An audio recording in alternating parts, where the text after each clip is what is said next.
Rogers Center. Well, Ricky Romero will try to make it 6 in a row. He has won 5 straight, and he has pitched his way into 4th in the ERA race. He is 4th in opponents' batting average. He is really throwing the ball better than he has at any point of his professional career.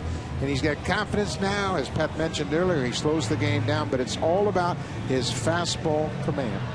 Early birthday present for Darren Mastriani. 2 days from now, he'll turn 26 years old on August 26th. And today he gets that early birthday present. He'll be in center field, batting 9th in the Blue Jays lineup, making his major league debut. And moments ago, he was checking in with the outfield coach. Yeah, just to make sure of the signs, what he wants to do. That's straight up. If I go over here, I want you to bring the outfielders with me. Nobody over your head. There's signs for all of them. Torey Lovullo is also the first base coach, and Mastriani can steal some bases, so they'll go over some signs there also. When you are the new player, there is so much to go over when you join your new team. That's why the coaches are so important, and they've got some of the best. And you can see Bautista as well, serving as that on-field coach, helping Mastriani. They move as a unit in the outfield. We've talked about this a lot. So he'll make sure that Mastriani moves with him, and that sign behind his neck, don't let anything go over your head. So he is firmly entrenched in center field, now ready to make his first big league start. Let's take a look at the lineups now for Kansas City. The starting lineup is brought to you by TD Canada Trust. Banking can be this comfortable.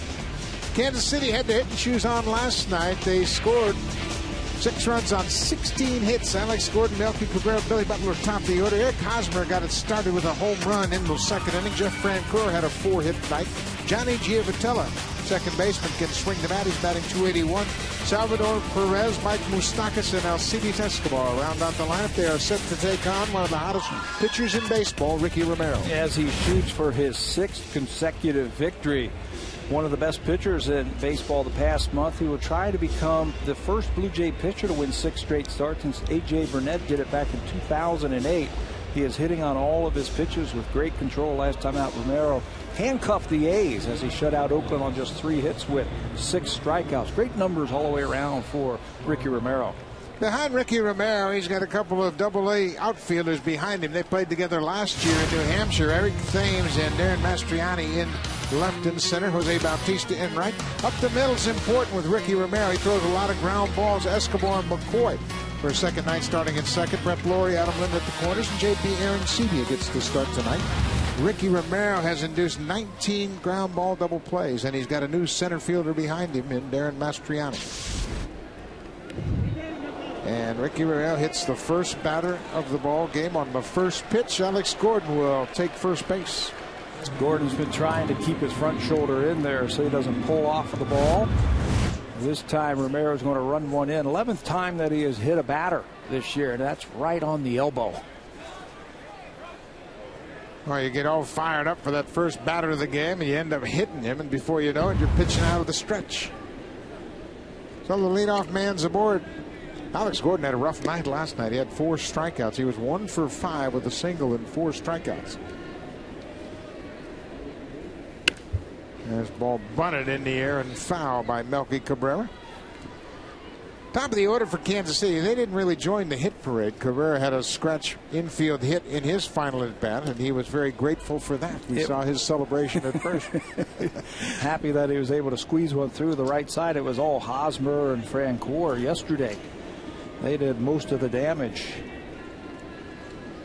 Melky Cabrera, a switch hitter, batting right-handed against Ricky Romero. Cabrera's not had much luck against the Blue Jays left-hander. He's just 2 for 11 against Romero. And he's been slumping of late. 2 for his last 21. And one of those came in his last at-bat last night. In the dirt. Take a look at Ricky Romero's numbers over his last 5 starts. Pretty impressive 5-start winning streak. Well, innings per start towards the bottom there, 8. He has been averaging 8 innings per start over his last 5. But the base runners per start, 5.8 base runners in every game that he has started. He has truly been on a hot streak. John Farrell, the pitching coach for the Red Sox, now the manager here, understands that Romero's dominance is directly related to his fastball command. he has been able to carve up the strike zone with that fastball, and that sets up all of his other pitches. And if you do that, and still the best pitch in baseball is a well-placed fastball. It just opens everything else up.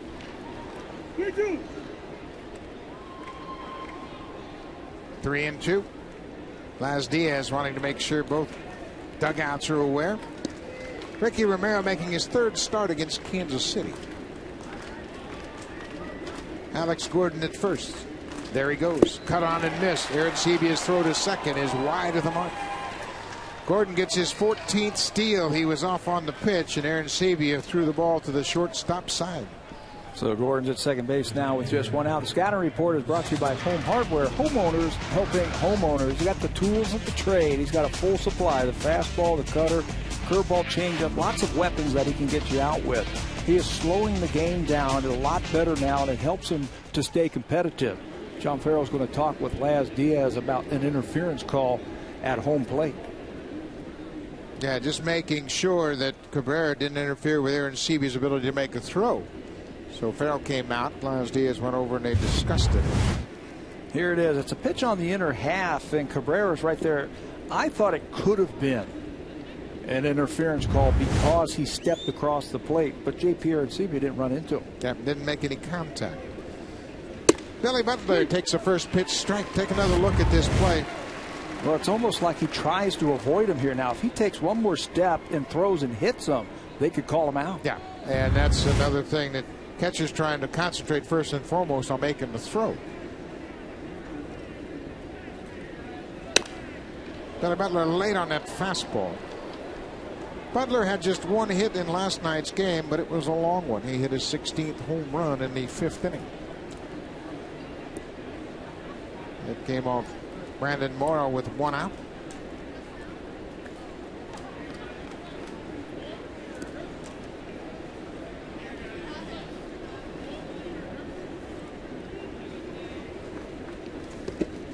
Way out in front of home. Aaron Sebia did a nice job of squaring his shoulders up on that ball. That ball hit about 4 feet in front of home. Yeah, right on the dirt part. And he did a good thing. He didn't try and catch it. He just tried to keep it in front of him. Curveball. Just use any part of your body and just deflect it right in front of you. Threw his right shoulder at that baseball to make sure that that ball wouldn't carry him off his chest protector. So Gordon holds his ground at second.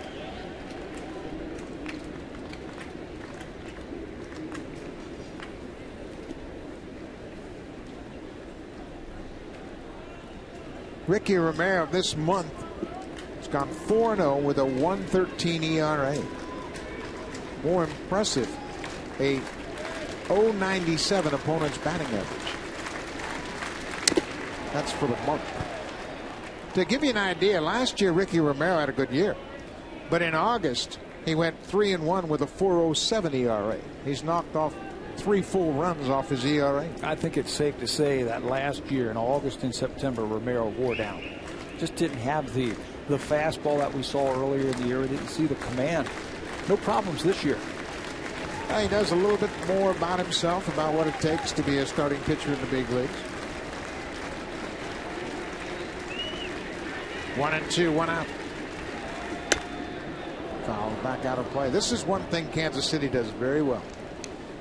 They really shorten up with 2 strikes. We saw it all throughout the game last night.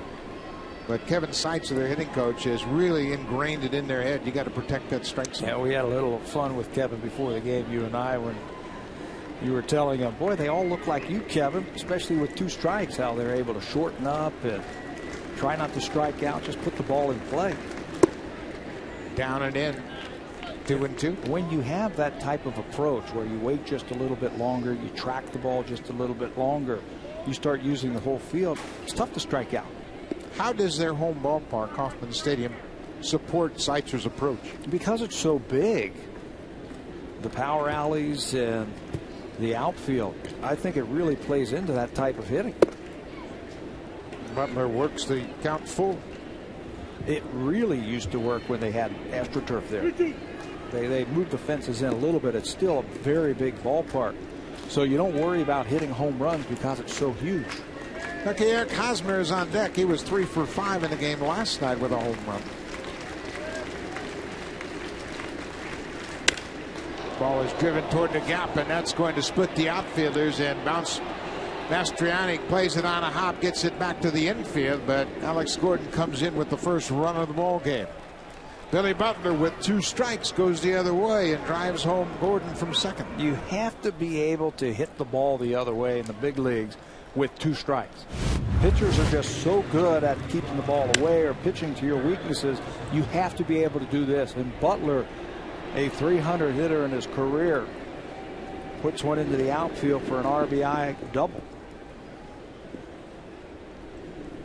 Mastriani cuts it off, gets it back in, but no chance to get Butler at second base.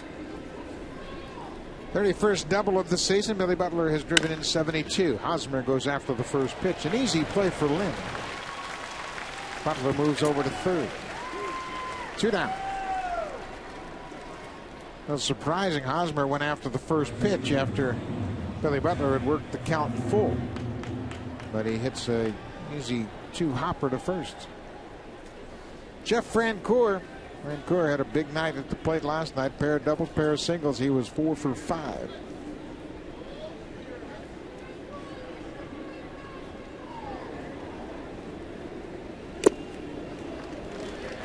Goes after that first pitch. Prior to last night's game, Francoeur was just 3 for 19 in this ballpark. But you can see recently he's been swinging a red-hot bat.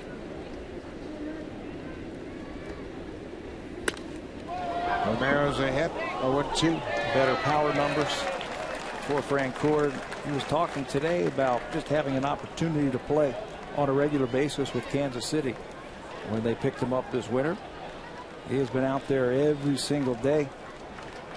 125 games, almost 500 at bats. He gets jammed with that high fastball and fights it off.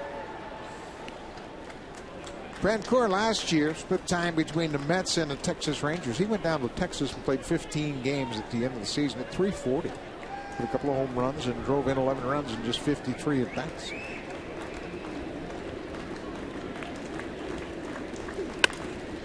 Ground ball, in goes after it. Romero's going to have to get to first. He does in time to take the throw from McCoy. So Romero hits the first batter of the ball game, who comes around to score. Kansas City has taken an early lead.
Doesn't show any emotions. Bautista said, hey, don't worry about that. We got you covered. It's only 1 run. Ricky Romero was able to get out of it.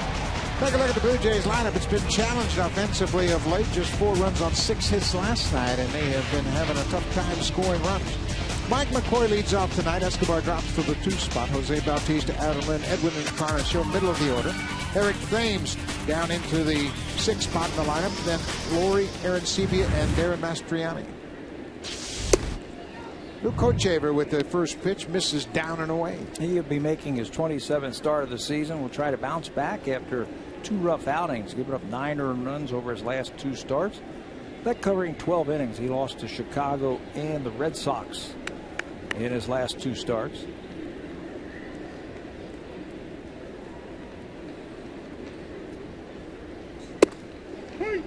There's a strike. It's a ball and a strike. Mike McCoy starting for a second consecutive night. You look at the numbers for Hochevar. 164 and a third. Bill gives up over a hit per inning. Not a strikeout guy. No, not really. He does have 96 in his 160 so innings pitched. But when you look at him, he's tall and thin. He's got a nice loose arm. He's got good action on all of his pitches. High draft pick when he was taken by the Royals 5 years ago. First overall pick in 2006.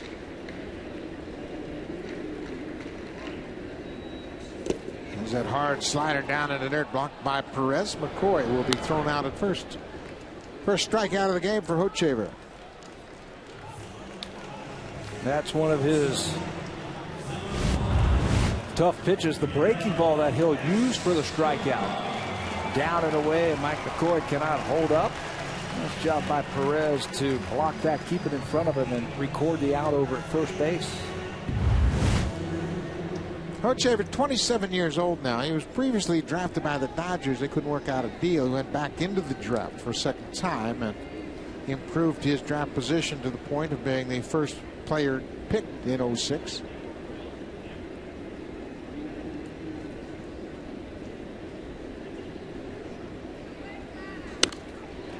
You know, Escobar had a 3-run home run in last night's game that came off Bruce Chen. He was the only one that could really solve Chen. He had a pair of hits.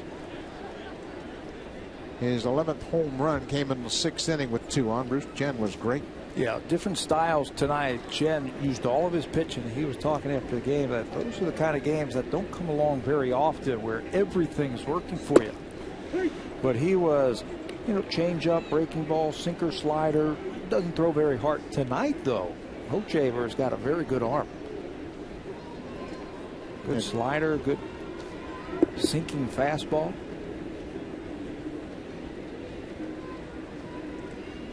Escobar in a hole 0-2. Too much time. Perez and Hochevar couldn't get together on how they wanted to attack Escobar with 2 strikes. Santiago Perez, 21 years old. Still having trouble getting to the right pitch for Hochevar.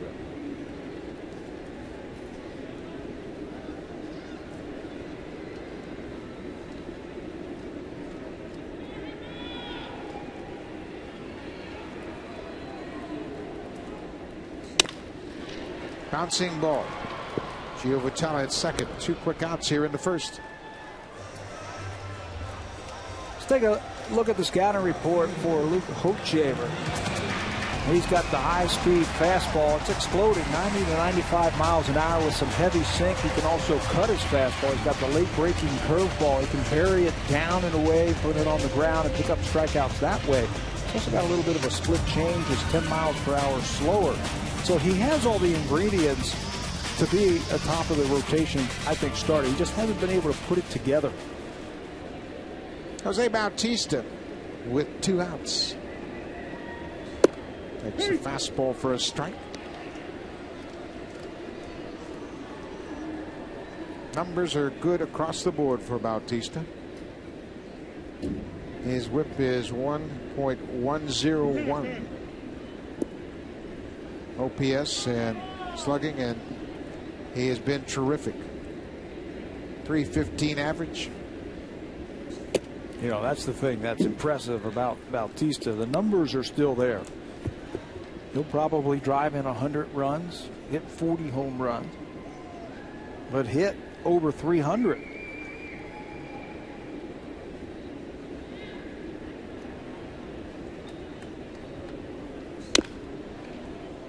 Hochevar hit his spot with that 2-seam fastball right on the inside corner.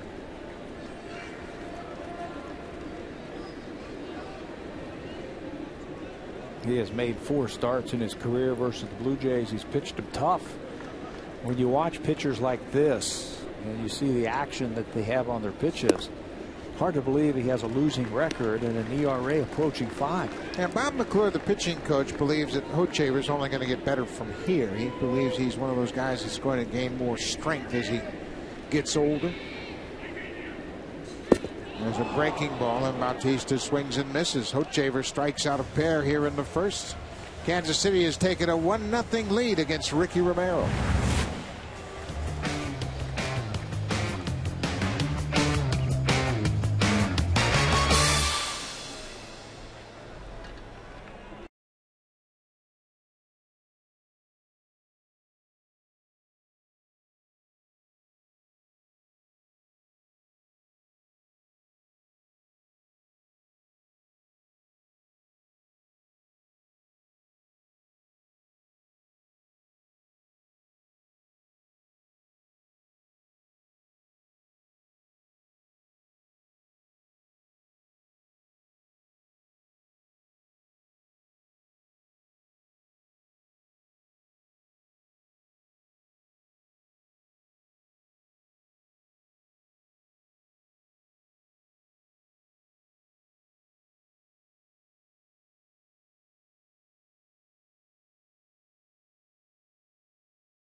Sportsnet.ca. Live stats and live chats with Shai Davidi and Mike Wilner.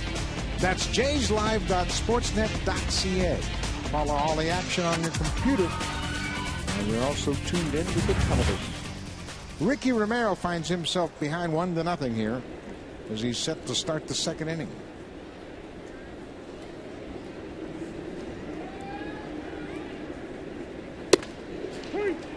Johnny Giavotella, the second baseman. A couple RBIs in last night's game. Had a single and a double. He was 2 for 5 for the night. This is just his 18th game. Broken bat. Escobar.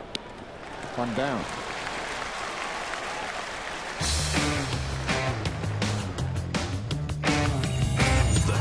On Rogers Sportsnet, brought to you by your local independently owned Home Hardware or Home Hardware Building Center. Homeowners helping homeowners. With one out, the catcher Salvador Perez will step in. He's just 21 years old. He turned 21 on May the 10th. And if I'm a scout and my assignment is Venezuela, I'm going to Valencia. Yeah, go find a catcher. That's where he's from. But Henderson Alvarez and Felix Hernandez also from Valencia, Venezuela. That's a pretty good young battery. Yeah. Henderson Alvarez 21 and Salvador Perez 21. Very impressive with what we have seen from Perez. Last night was the first night we had a chance to watch him. His strong point is catching and throwing. He was rated the best catcher in their organization the last couple of years. Started the year in Double-A, and here he is in the big leagues. Right back up the middle. Perez has a hit. He had 2 last night, including his first big league triple. Comes into this ball game hitting .212. And finds a hole right back through the middle. This one almost clips Romero. Pitch that was up and away, and he was able to stay on top of that ball. Another good example of Kansas City's approach, used a big part of the field. Mike Moustakas, the third baseman. Moustakas was on base 3 times last night. He walked in his first at bat, had a single off the wall in his second at bat. He was thrown out by Eric Thames. Nailed at second base.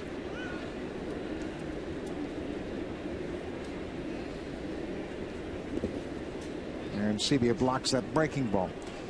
We mentioned Ricky Romero. He has induced 19 ground ball double plays. The Blue Jays as a team have turned 100.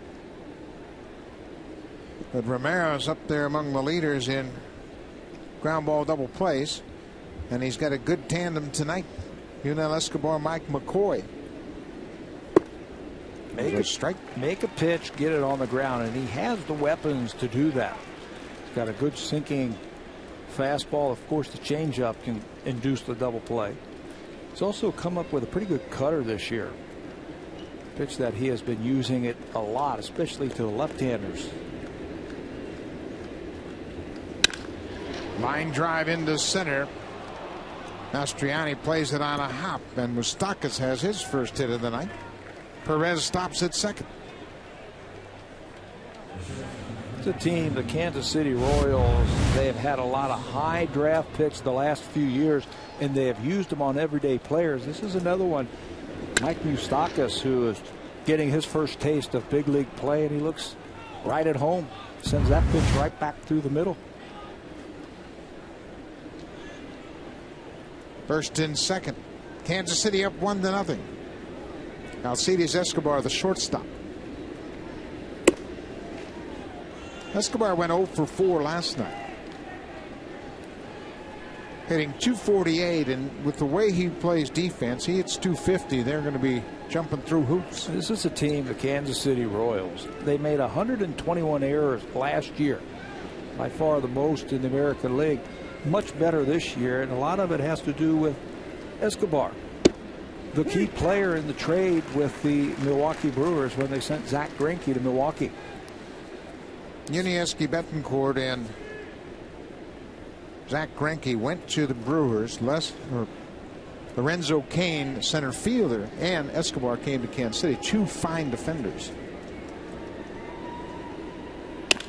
Bouncing ball. Romero to Escobar at second. Back to first. There's the double play. Number 20 on the season, induced by Ricky Romero, gets him out of the second.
From Sharp, including Canada's largest LCD TV, a 70-inch Sharp Aquos. Enter online at hitahomerunwithsharp.ca. Sharp makes bigger, better. Ricky Romero got the inning-ending double play, and he's settling in nicely. And that's the one thing you talked about, Pat, controlling his emotions. Yeah, stay under control, stay within yourself. That's one thing that he has been doing, not fighting yourself, not fighting your fundamentals out on the mound. It'll be Adam Lynn starting things off against Hope Taylor. Makes the first pitch strike.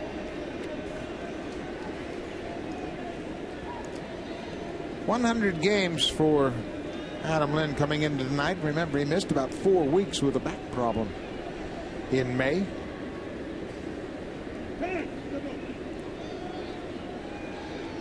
And an RBI single in the 9th inning. But the Blue Jays couldn't get anything more off Joaquin Soria. Bounce this ball to second. Giovatella. 4 in a row retired by Luke Hochaver and Adam Lynn. His struggles continue. Before the break, an average over 300, a very good on-base plus slugging average. Since then, though, under 200. Just when we think he's starting to get going and hitting the ball the other way hard, he rolls over pitches just like we saw. But he's been a dangerous hitter in the past, and he goes through those streaks, a lot like Edwin Encarnacion, when he lights everything up. Encarnacion hitting 276.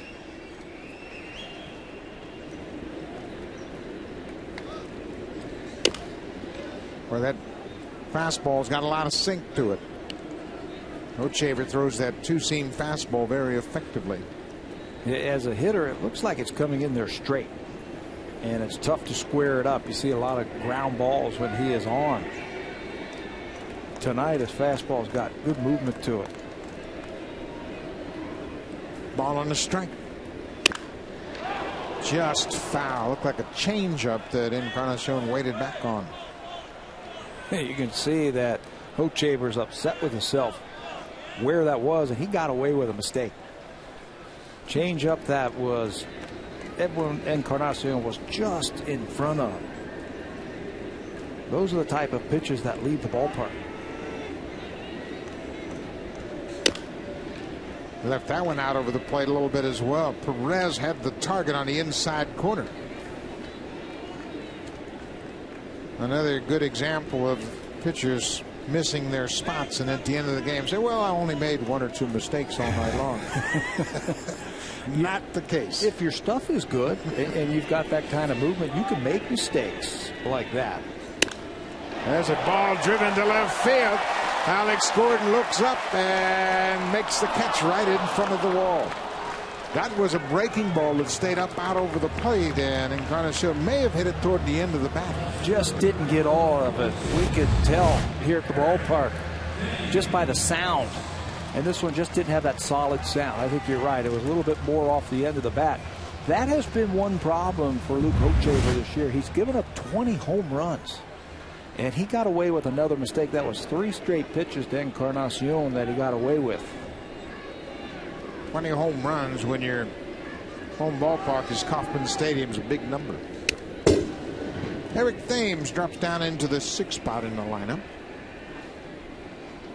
And Thames had a leadoff double in the 9th inning against Soria. Came around to score on Lynn's RBI single.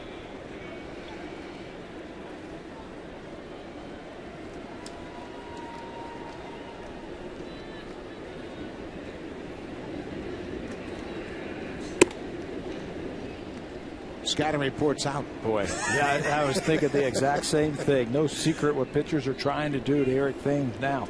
Chase that high fastball.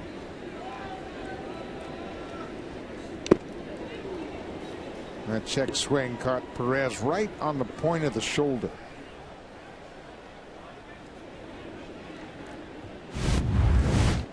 It's a late check swing by Thames. Yeah, that one got him square.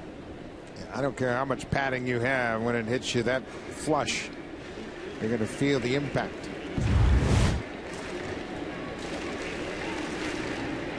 Salvador Perez is a big hit. He's 6'3", weighs about 240, and can really move around behind the plate. Raz Diaz, the umpire, tapped him on the head and said, hang with him, kid. We'll get you through this. Going to happen a few more times in your career. Thames drives it to left, but Gordon's got a bead on it, and the Blue Jays go quietly in the second. A 1-2-3 second inning. Hochaver's retired all 6 he's faced.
Jays and Royals wrap up their 3-game series. Put on your best 90s outfit and win lots of great prizes. Call the Blue Jays directly at 416-341-1234. Log on to BlueJays.com for tickets, or you can stop by most Rogers Plus locations and pick up your tickets.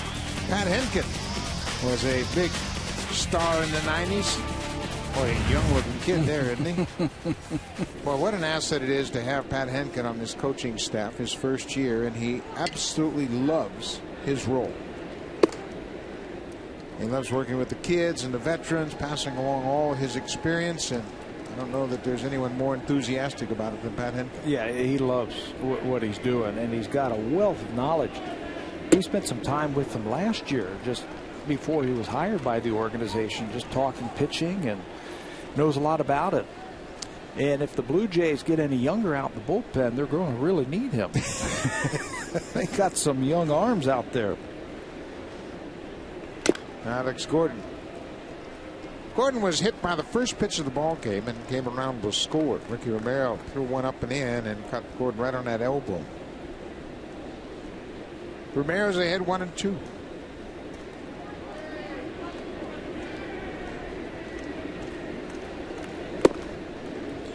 They mentioned Ricky Romero is off to such a great start to this month, and it goes back to his last 5 starts, but he's got a 2.73 ERA. That's 4th best in the American League. Gordon lays off that pitch. He's also got the 4th best opponent's batting average. And when you start to look at the people that he is behind, Verlander, Beckett, Weaver, they're all 6 years plus in service time. And really rated as some of the better pitchers in the American League. The only thing you can't look at with Romero is his 1-loss record. It can be a heck of a lot better. He has pitched better than his record indicates. 24 runs in his 12 losses. That's all the Blue Jays have been able to score for him in those 12 losses. So for a second time, Alex Gordon gets on base. Melky Cabrera struck out in his first at bat.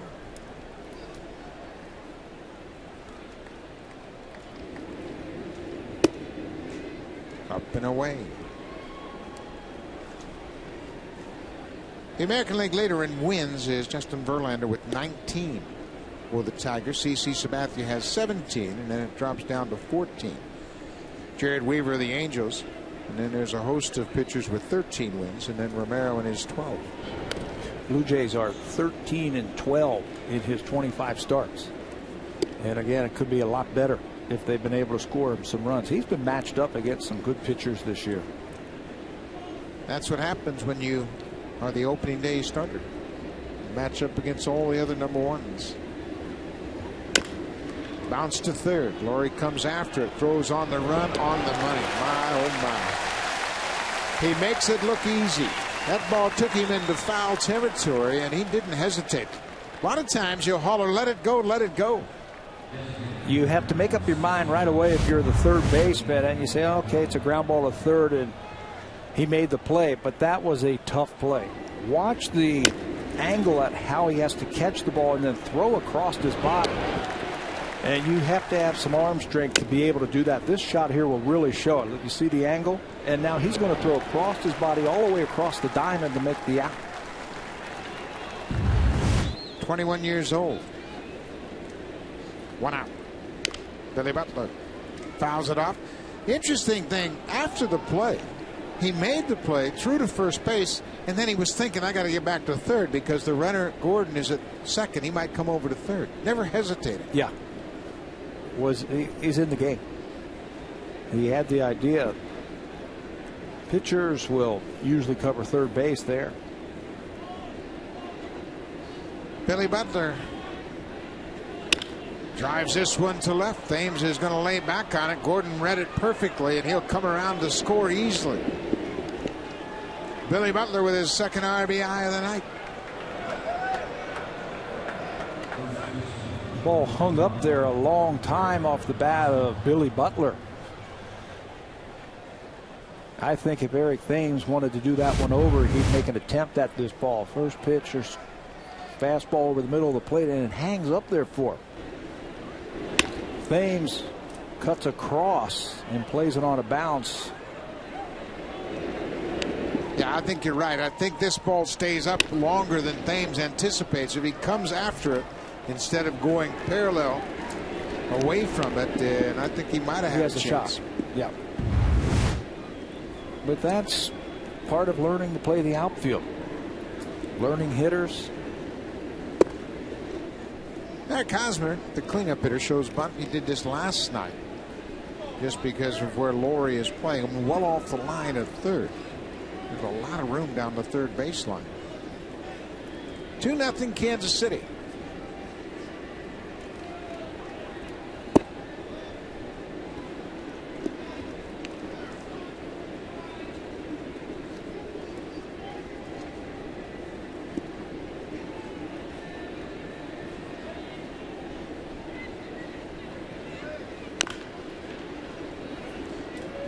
If you think Kansas City is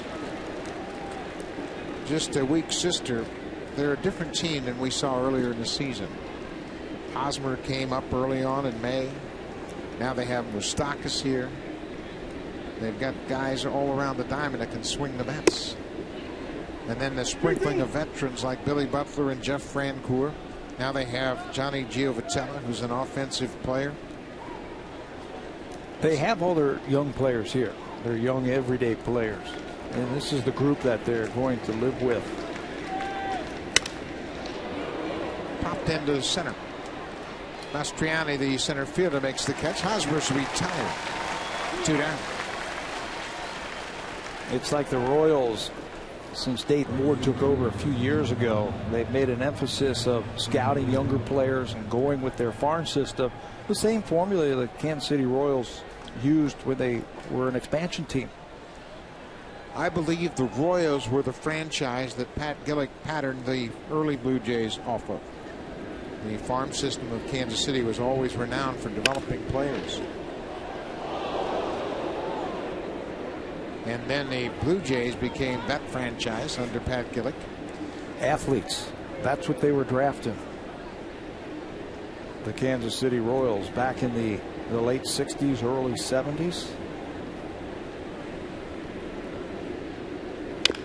Francoeur fouls off that inside pitch. Think about it. They had George Brett. They had Willie Wilson, U.L. Washington, Frank White. They made trades for John Mayberry, Al McRae, Amos Otis. Very similar to the teams of the early 90s for the Blue Jays. Buck Martinez. Yeah. You said athletes. Hardly in the athlete category. I think so. But they had players everywhere. Yeah. It's just like the first couple of years in the 80s here with the Blue Jays. And then pitching. Kansas City would go out and get pitching. That ball gets away from Aaron Sebia. Goes all the way back to the screen. Butler moves up 90 feet. Just doesn't get down. It looked like a changeup. Yeah, the time before J.P. Aaron Sebia was able to get down and block it. That time he just wasn't able to cover up between his legs. The ball squirts through. Scored a wild pitch. That changeup in the dirt got underneath the glove of Aaron Sebia. An extra 90 feet for Kansas City. Francoeur is all over that inside pitch, but it's foul. One thing the Blue Jays are going to have to tighten up for sure: pass balls and wild pitches. Aaron Sebia has 11 pass balls. Molina has 8 pass balls. They got 19 pass balls between them. You know, you might not think that that's that big of a deal, but for a pitcher to have confidence to throw a pitch down in the dirt, knowing that your catcher is going to be able to block it. Number one, keep the double play in order if there's a runner at first base. You throw that type of pitch, and now he's standing in scoring position. And as a pitcher, you feel like you've got to be perfect now to get that out, or a run is going to score. Yeah, and there's not a pitcher in the world that can guide a pitch up to home plate and have it be effective. Strike 3 call. Romero finally went to the outside corner, and Francoeur is caught looking. But the Royals add another one. The strikeout of Francoeur leaves a runner in scoring position. Kansas City's up 2-0.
The Arizona Diamondbacks in the midst of a pennant race in the National League West. They have 4 former Blue Jays in the starting lineup tonight. Ryan Roberts is leading off, playing third.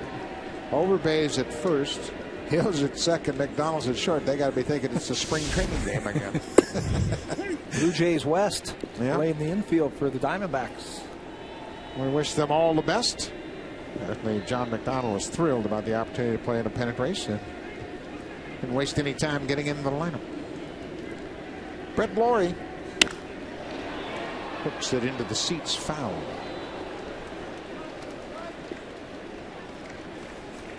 Lately, we have seen a steady diet of pitchers going right through the lineup to start the game. Last night, Bruce Chen retired the first 9 he faced. Escobar's leadoff single in the 4th, the first Blue Jay base runner. And tonight, Luke Hochevar has retired 6 straight.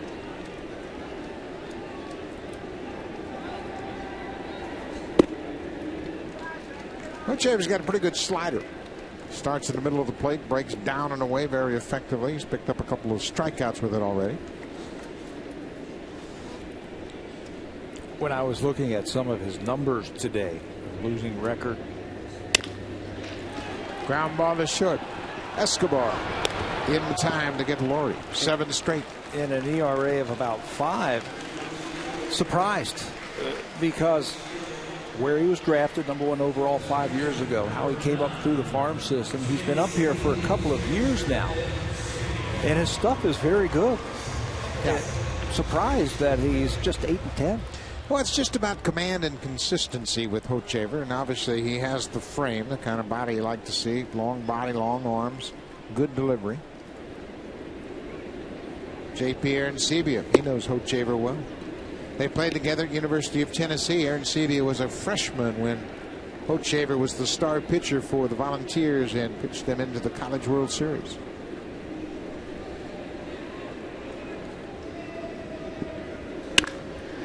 Ripped but foul again. Hochevar's 5th major league season. You see his record 27-42 and the high ERA. It doesn't translate with what we're seeing here tonight. #1 overall 2006 June draft, and that's a pretty impressive position. Give me an idea of that draft.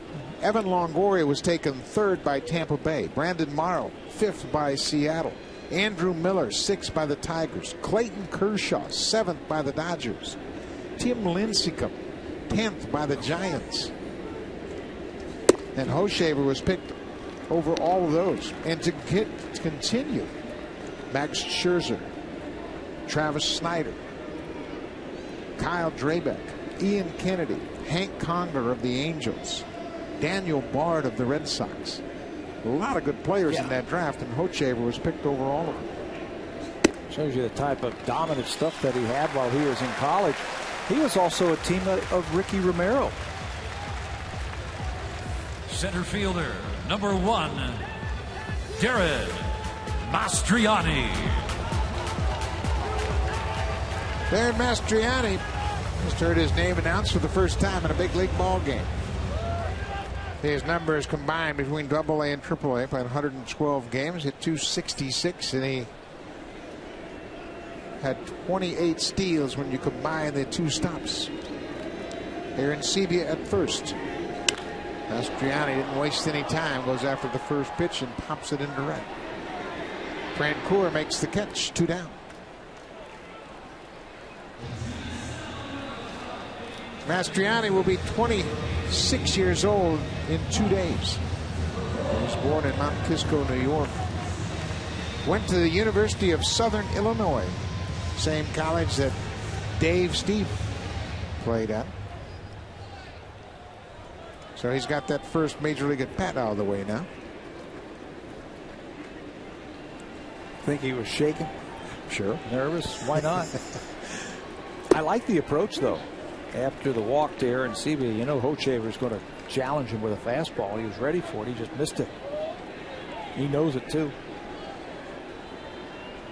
Mike McCoy, the leadoff batter.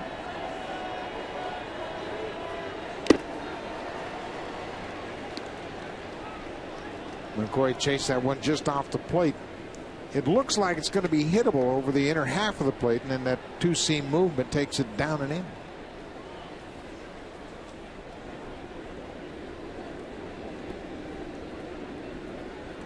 Oh, 1-2, 2 outs. Breaking ball in the dirt. For a young man 6'3", Perez moves around like he's 5'9". He's got soft hands too. Soft hands, very quick feet, and that's the first thing you need from a catcher. Quick feet. He does a textbook job right there of blocking a pitch in the dirt. Got both hands down and covered up the 5-hole and just smothered that ball. There goes Aaron Sebia. The element of surprise. He walked against his former battery mate. Now he was going to try to steal a base on Yeah, it. that would have been for bragging rights right there. But it was a pitch that Mike McCoy had to swing out.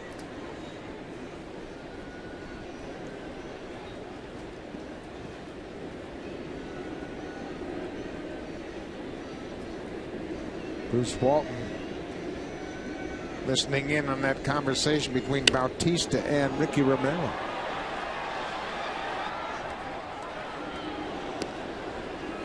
A couple of times during the course of this game, we've seen Bautista telling Ricky Romero, "You're all right, we'll get you some runs."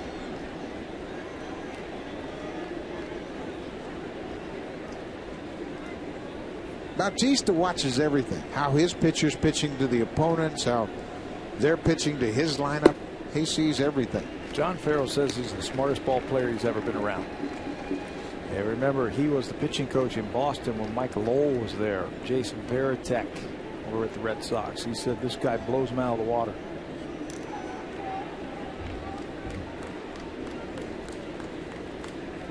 And it's interesting now as Bautista continues to share his knowledge. This ball is driven toward the gap in left center, and Melky Cabrera on the run gets there. Melky Cabrera has pretty good speed, and he ran this one down in the alley in left field. The conversation continues. Blue Jays trail by 2.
The emotional leader, the service leader, and he's the guy that everybody looks to be the example. And it doesn't matter with the pitching staff or an everyday player, coach, catchers. He is going to help everybody he can, put in his 2 cents, and try and bring this whole team together. He is such a leader of this team. And he wants to make sure everybody understands there's only one goal for this organization. That's to win. It's not about being a good club, finishing 500. It's all about winning, and that's what Bautista has signed up for.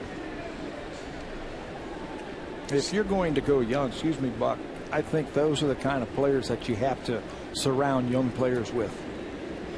There aren't many Jose Bautistas around. Right. The thing that makes him so unique is he has been everyone. He's been traded. He's been Rule 5. He's been an extra player. He's been an infielder. He's been an outfielder. He's been an extra guy. And now he's a home run champ. Yeah. I mean, he's been everybody. So he can relate to everyone. He can relate to every situation.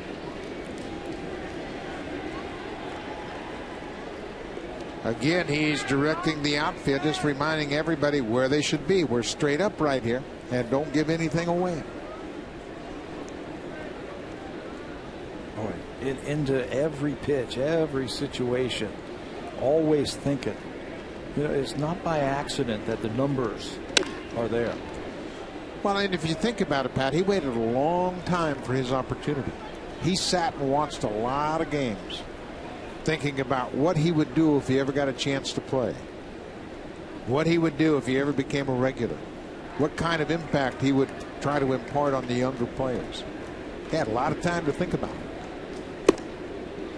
And to his credit, he's been able to put up the big numbers and still be that leader that everyone looks up to.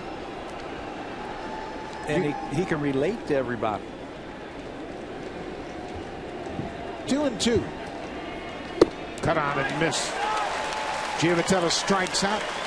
Third strikeout of the night for Ricky Romero. Second in a row. That's a good sign for Romero when he's got all these pitches working. Looked like the changeup, the dead fish changeup that he picks up the third strikeout with. Salvador Perez singled up the middle off of Romero.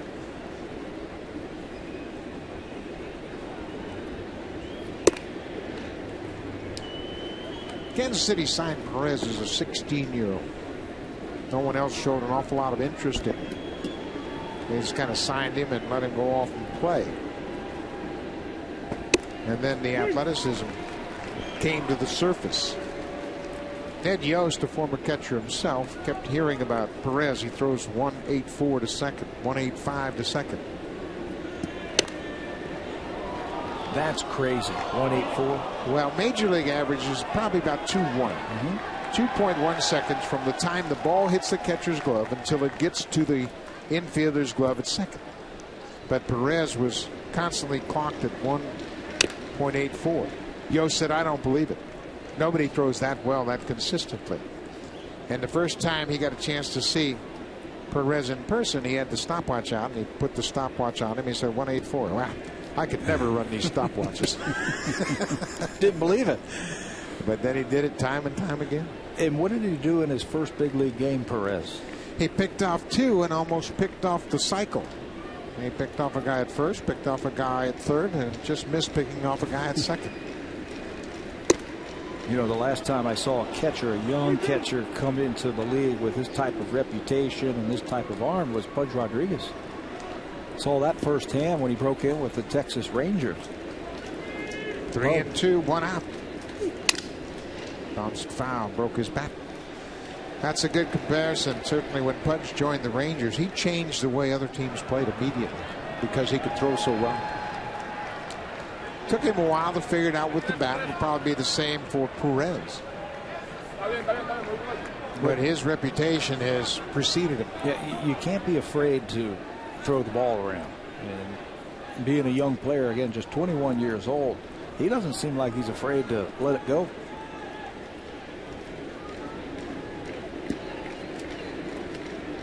Another full count pitch. He lays off that tough changeup. Perez is on board for a second time tonight.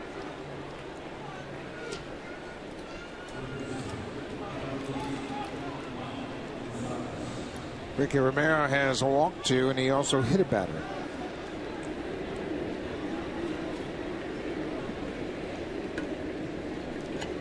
Bautista checking out his outfield mates to make sure they're in the right spot. Mike Moustakas into left field, and Escobar called for it and couldn't make the catch. Laurie had a chance at it. Escobar had a good angle, but Thames might have been the guy to make the catch. Yes, it didn't look like he got that good of a jump on this ball.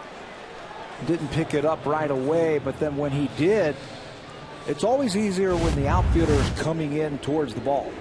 Watch the jump that Thames has right there. Now he tracks it, and that should be his ball, but Escobar calls him off and misses it.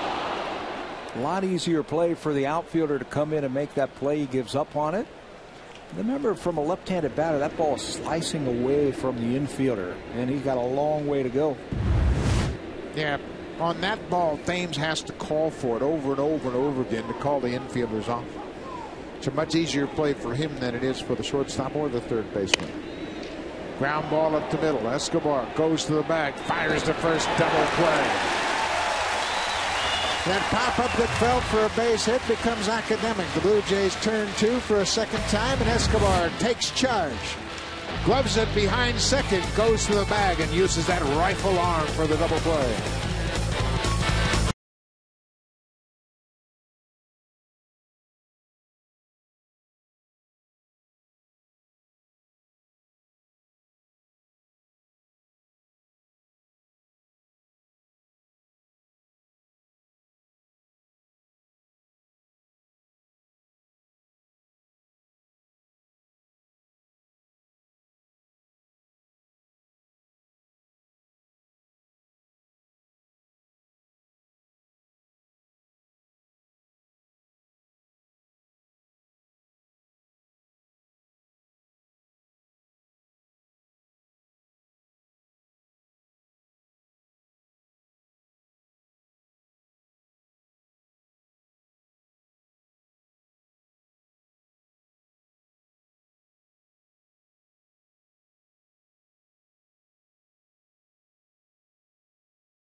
Win a 40-inch Aqua Squadron TV and Blu-ray player.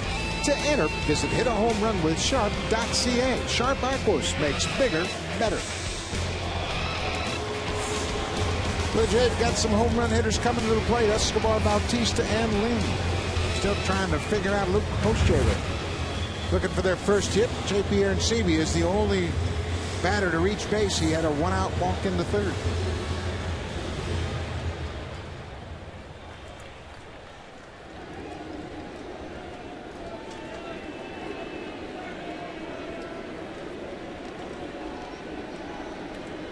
It was Escobar that got it going last night for the Blue Jays in the 6th.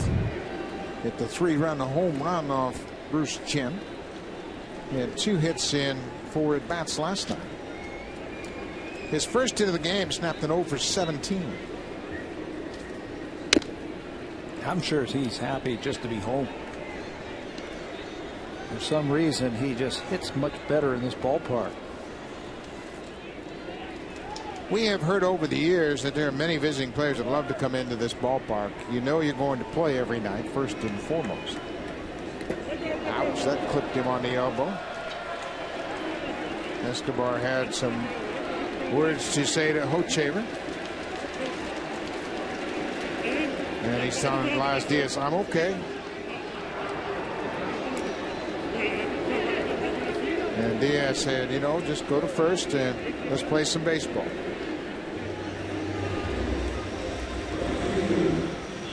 Escobar was knocked off the plate in the Oakland series here by Jordan Roberto. And had a similar reaction, but that clipped him on the elbow, and he quickly responds to Hochevar. Yeah, I think this is more about him thinking that this was intentional. And Laz Diaz did the right thing, got in between Escobar and the pitcher and say, hey, that wasn't intentional. Go ahead and take your base. Yeah, there's no reason at this point that Hochevar would be throwing at anybody. It's an inside breaking ball. Bautista backs up and the fans react. But that was a breaking ball.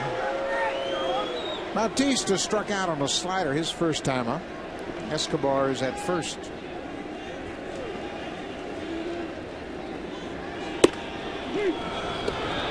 He can throw. He will throw any time to any base. Salvador Perez has a cannon. Very quick. You've got to get yourself in position, and it all starts with your feet. You've got to have quick feet.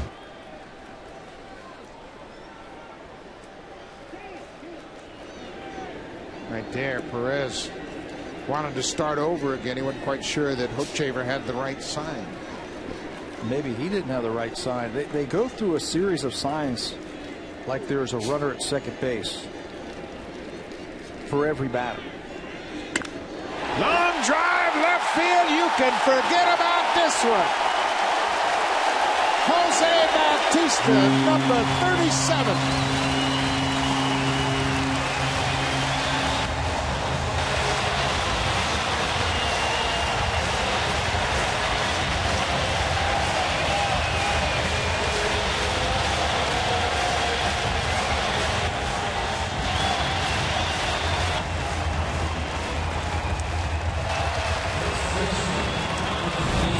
Well, he got all of that one. Hanging breaking ball, and Bautista knew it. No doubt about it, to left field. This one is not coming back as Bautista ties it up at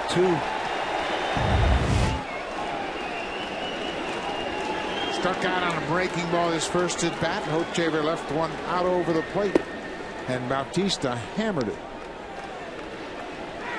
37 home runs, 82 RBI, and we've got a new ball game.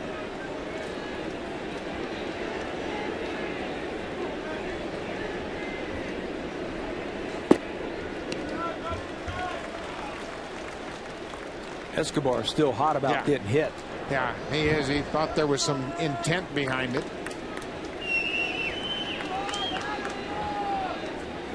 Well, you know the best way to combat that.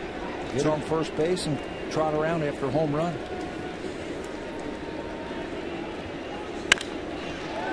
Hot shot. Gio Vitella dives, gloves, and bounces it to first. Nice play by Johnny Gio Vitella, the second baseman. You know, we were talking last night that the infield for the Kansas City Royals plays the deepest infield that we have seen this season, and it pays off for him right here. Look and see where Gio Vitella is in short right field to take away a hit from Adam Lynn. He starts very deep, and that'll help him track that ball down. He threw that ball before Hosmer got to first. Hosmer turned around. It was right there on one hop.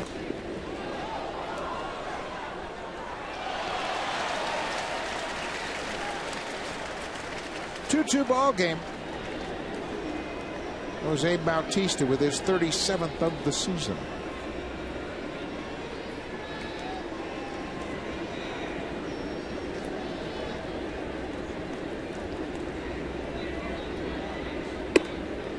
High breaking ball. He had mentioned Hochevar had trouble giving up the long ball, and it didn't cost him here. The first hit of the ball game leaves the ballpark, and just like that, his 2-run lead is evaporated.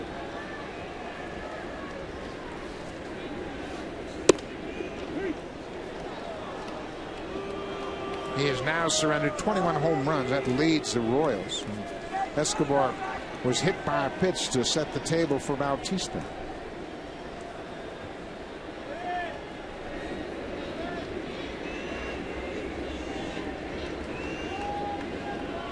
One and two. Way outside. Hochevar reached back for a little extra and pulled it off the plate. When he comes out of his windup, you can see why he's walked 53. Trying to overthrow just a little bit, and pulls it out of the strike zone. First couple of innings, he has stayed nice and smooth, stayed in his mechanics. This inning, though, trying to throw it through him.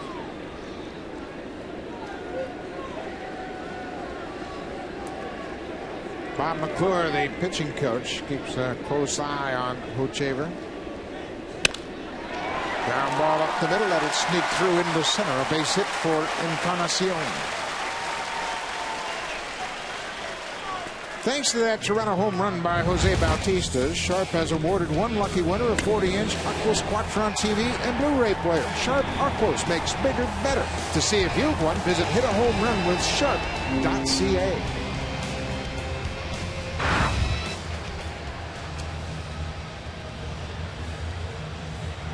Hochhaver has run into trouble here in the 4th inning. Ricky Romero and J.P. Arancibia get a fresh start. 2-2 ball game. Yeah, this is where Ricky Romero's got to turn it up a notch right here. Keep the Royals off the board. Eric Thames goes after the first pitch and pops it down the left field line. Shortstop Escobar is there. 2 outs. Alcides Escobar has terrific range and a great arm. He's not a big guy. He's certainly not as big and strong as Yunel Escobar, but boy, he gets a lot of whip in that arm and can throw you out from anywhere on the field. That's one thing that we've noticed after watching him for a couple of games here. I guess with Escobar and maybe Ramirez in Chicago, the best throwing arms. Elvis Andrus in Texas has a pretty good arm for a shortstop. Brett Laurie grounded to short his first time up.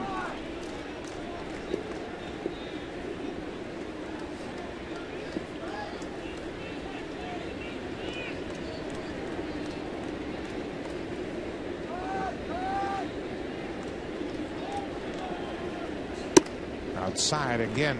Hochhaver came out of his delivery and pulled it way outside. Kansas City using multiple signs even when there's nobody on base, nobody at second base, and it really messes up the timing, I think, of a pitcher. You don't get into the flow of the ball game when you have to flash so many signs. 3-0. And that is directly involved with the Blue Jays supposedly stealing signs. Well, that's universal, and Bob McClure talked to his young catcher about that. When Perez first joined the team, he was using first sign after 2, which is older than the Edsel.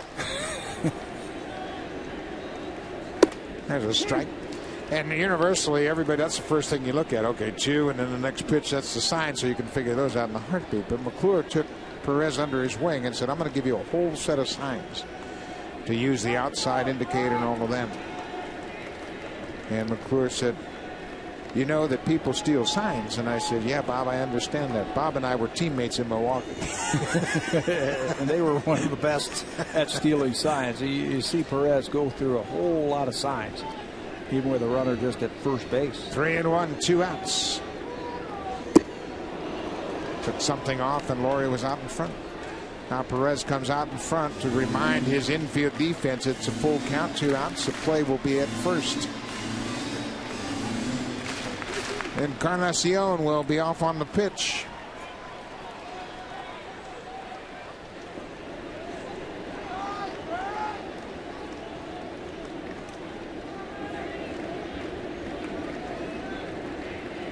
Again, Hochhaver and Perez having a difficult time getting their heads together. The problem with that, when you go through 6 or 7 signs, if you want to shake them off, you have to go through it again.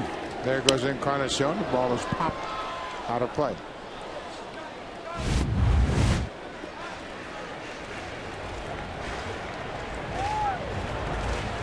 How do they keep it all straight? I couldn't remember all those. Okay, this is your dance. Now this is my dance, and this is your handshake. What's his dance? Yeah. I could never do that.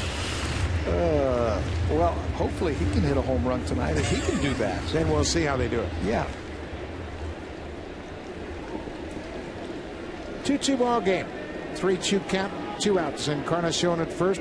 There he goes. Another pop foul.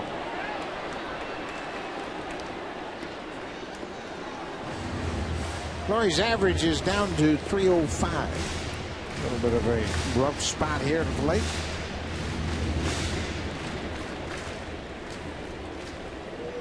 He was 0 for 3 in last night's game. He's 0 for his last 10.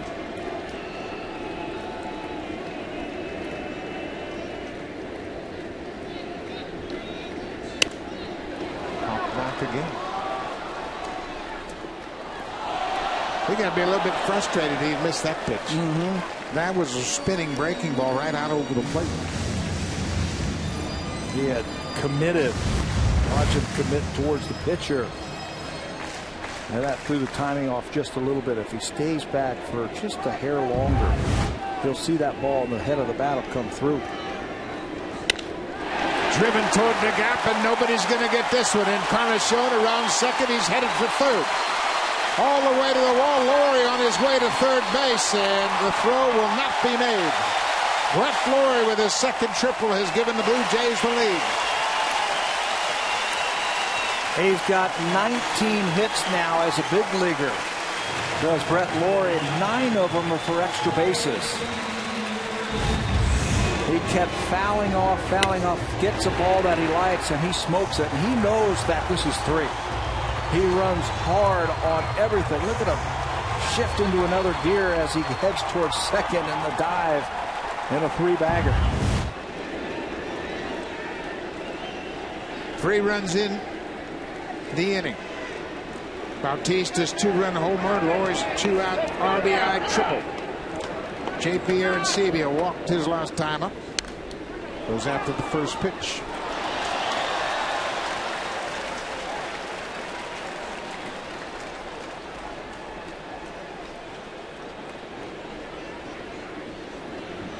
I bet you they're talking about how fast Laurie got to third.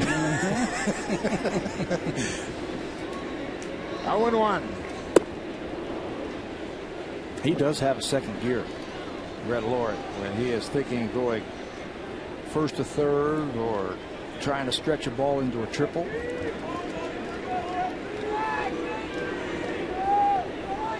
Six doubles, 2 triples, and 3 home runs. 0-2 to Arancibia. Down and away.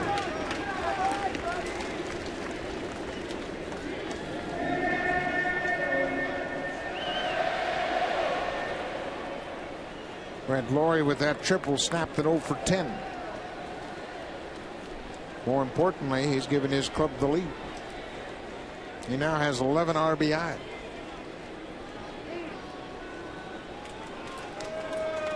You were right on the money, Pat, about the signs taking so long. It's taken Hochevar out of his rhythm. Yeah, it really has. And if you don't like the sign and you wave him off, you got to start over again. I thought he would have had that one. And it just slows everybody down. I don't know where that last pitch was. Looked like it split the heart of the plate. 2-2. Hochevar is beginning to get frustrated with his catcher. Batters are starting to step out on him. Arancibia lines it into center field. Cabrera makes a nice running catch. He saves a run for Luke Hochevar, but the Blue Jays take the lead. Bautista's 37th and an RBI triple. Deep to left field. Blue Jays lead it 3-2. Now it's time for a Jays Connected update. Here's Jamie Campbell and Greg Zahn in the Blackberry Broadcast Studio.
Jays on Rogers Sportsnet. Brought to you by your local independently owned home hardware or home hardware building center. Homeowners helping homeowners.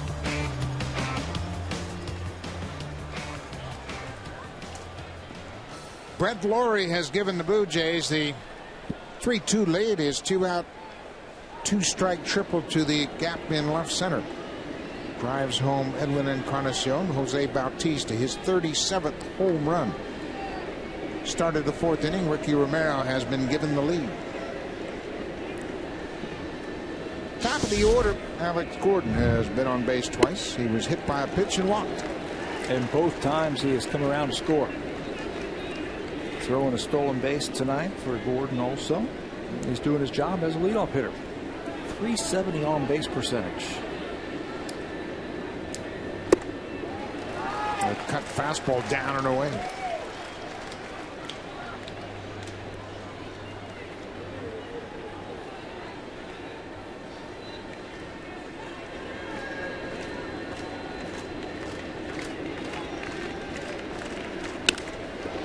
Driven to right field, indeed. Bautista at the wall. He'll look up and watch it sail out to the ballpark. Home run, Alex Gordon, number 17. And we are tied at 3. Just like that, that one-run lead has evaporated. Got an 0-2 pitch from Romero. Going for the strikeout against Gordon. Number 17. It's curveball. Breaking ball, he wants it down and away, and it stays over the middle of the plate and up, and I think Romero knew it too. As soon as he threw it, let it go. You can see the reaction as it clears the wall in right field. Bautista really had no chance as this ball is covered. Gordon's 7th home run against left-handed pitching this season. Done a pretty good job, hitting .277 at the start of this game against the lefties. So we'll start again, 3-3. Melky Cabrera, the center fielder, 0 for 2.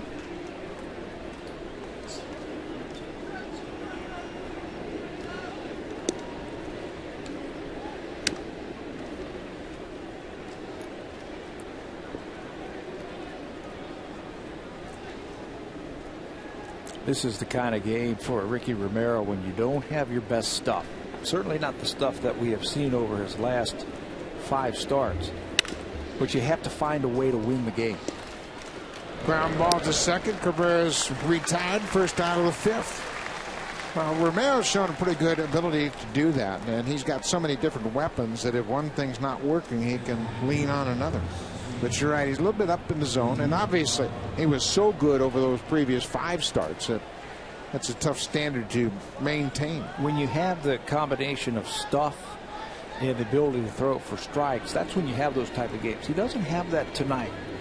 But this is the different type of pitcher that we have seen the first couple of years in the big leagues for Romero.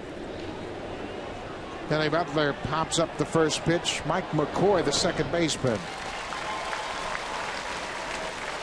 makes the catch, 2 down. Jose Bautista kind of tangled up on that fence. You see him look at the padding as he got his spikes caught on that padding out in right field. Appears to be okay. Looks like he might have twisted an ankle a little bit going up against the wall. Eric Hosmer, the first baseman.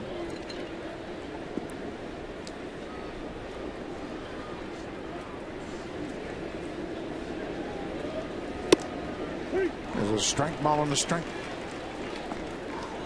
Alex Gordon with the 17th home run to start the inning. That's a new career high for Gordon.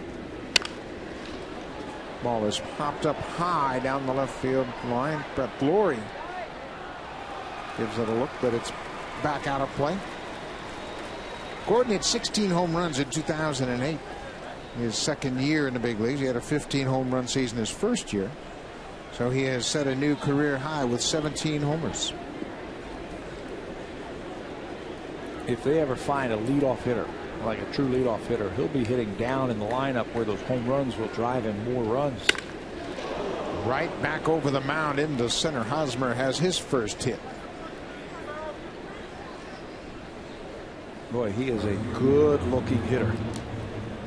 Eric Hosmer stays right in there on the right-hander. Watch his hands go back and the shoulders stay in there. Takes it right back through the middle. When that bat stays in the hitting zone a long time, it travels on a very level plane all the way through the zone. Hosmer had 3 hits last night. He's got a hit here tonight. Jeff Francoeur. Francoeur grounded out and struck out. Romero gave him a steady diet of inside pitches last time up and then painted him away. Got him caught looking on strike 3. Missed the outside edge that time.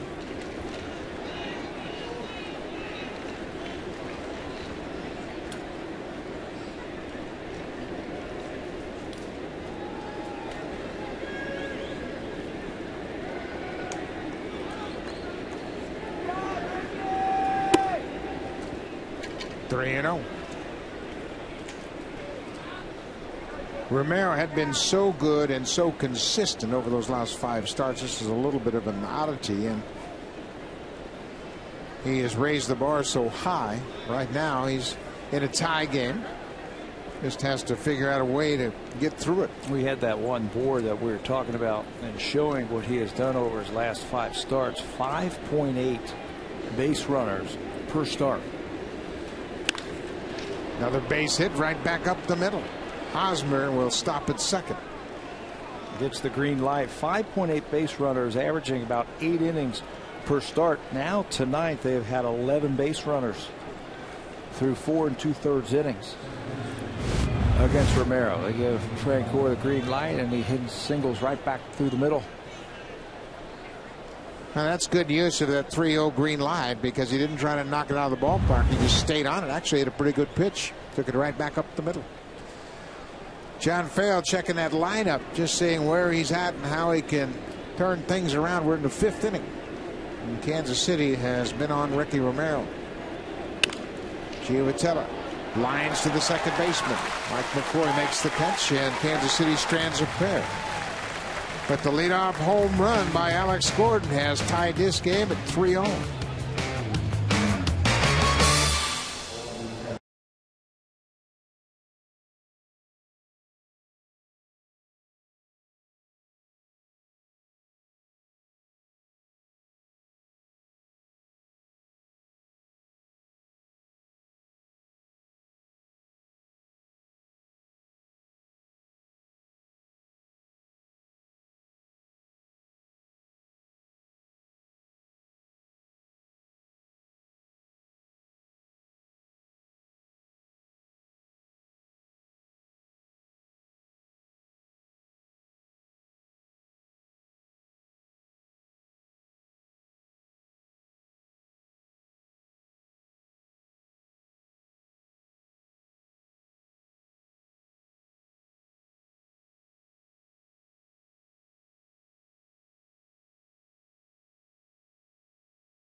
Our guests of the Juvenile Diabetes Research Foundation. Welcome to Rogers Center. We'll be having a great night.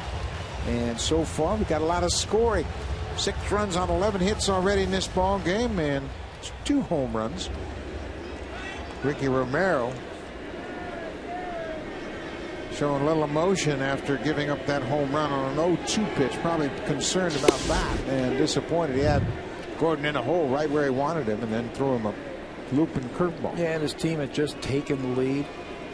That's where you want to go. Work quickly, throw a lot of strikes, get a 1-2-3 inning, get your offense back out there.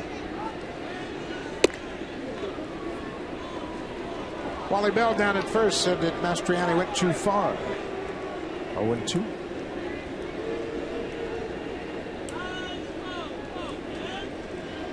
There's Perez giving those outside signals to Hochevar.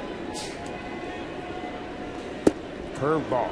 3-pitch strikeout for Hochevar. That starts the 5th. With one out here in the 5th, let's check in with Jamie Campbell.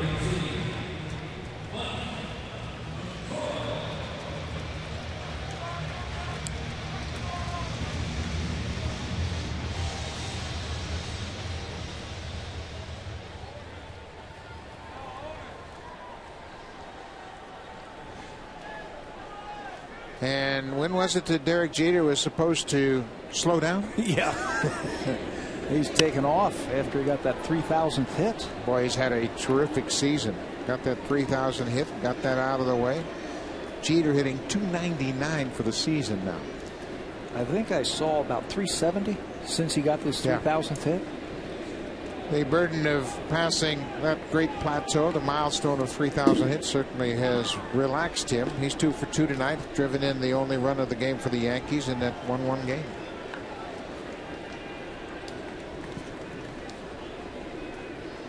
Alex Rodriguez is not in the lineup tonight as he has just rejoined the Yankees coming off that knee surgery.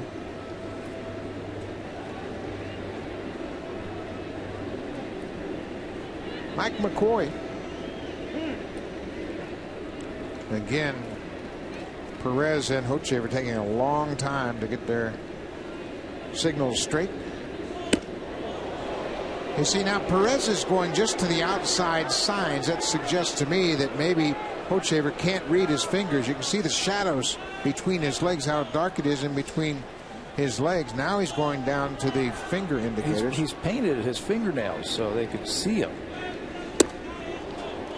That's a hard slider right there. We were talking about that before the game tonight, about things that catchers can do to change up so the opposition can't steal the signs.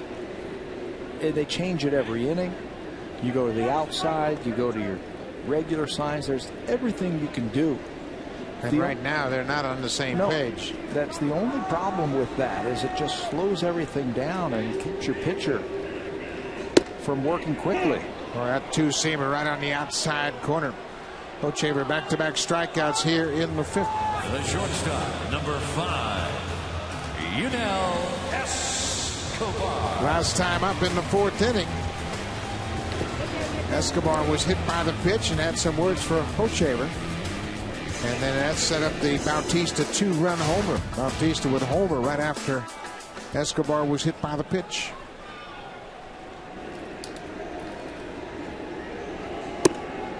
First pitch, breaking ball.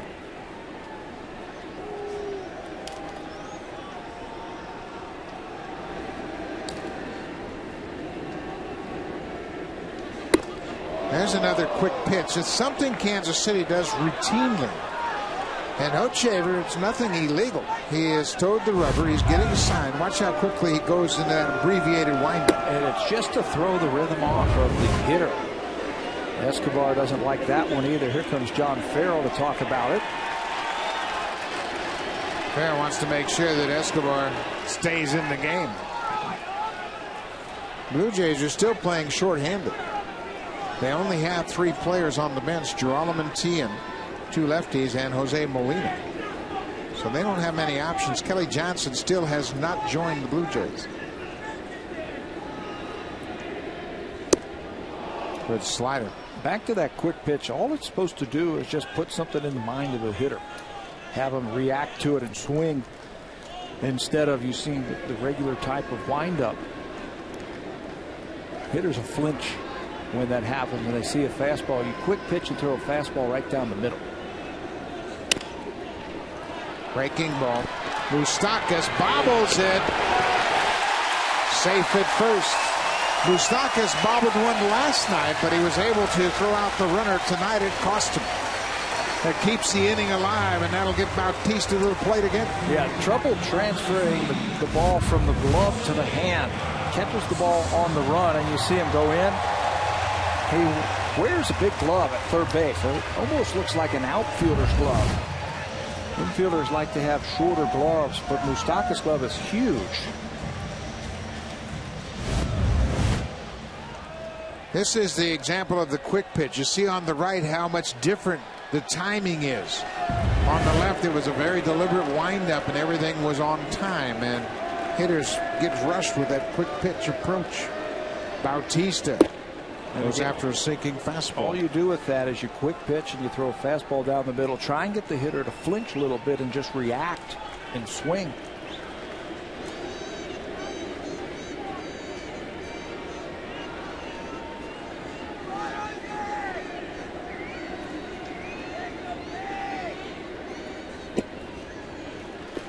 Ball on a strike.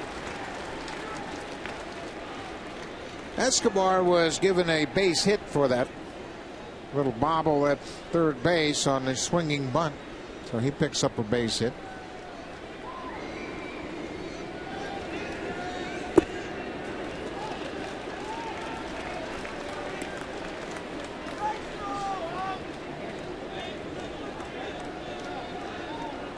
Bautista, I'm sure he's talking about that quick pitch again, reminding Laz Diaz, hey, I've got to be set. Diaz said, hey, he's not doing anything wrong. A little bit harder to do it out of the stretch than out of windup, because you have to come set when you're in the stretch.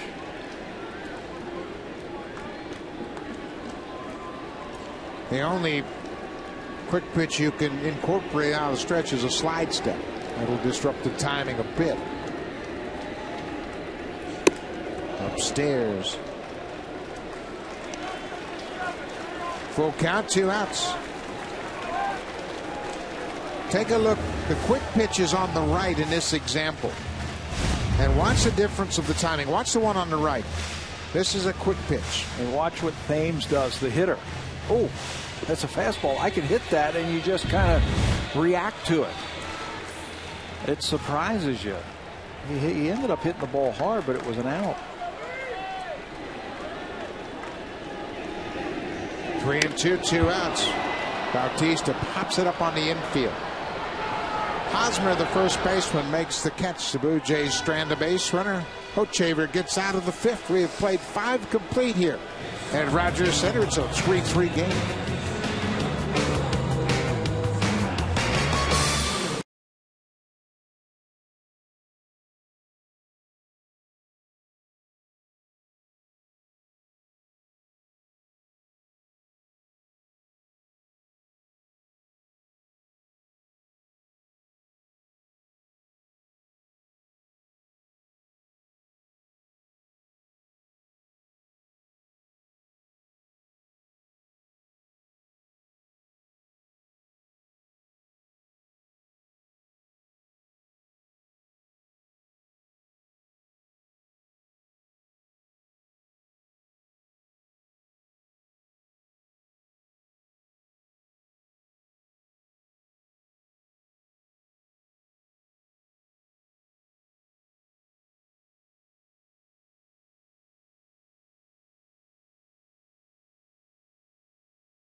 Through 5 innings, Hochevar has held the Blue Jays to just 4 hits.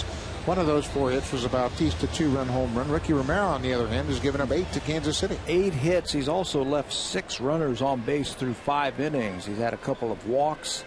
Strikeouts are down. Doesn't have his A game here tonight, but he's trying to get through this and get his team a W. Salvador Perez shows bunt, takes a strike.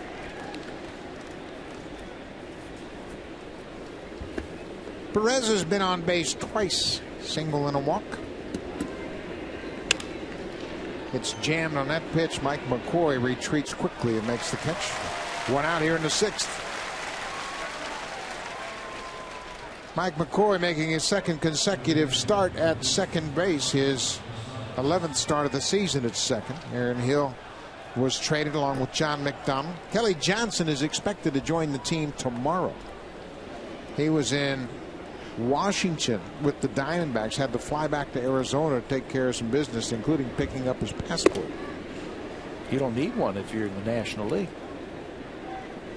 Never go north of the border? Nope. So he had to go all the way across the country, go pick up his passport, and then make his way here to Toronto.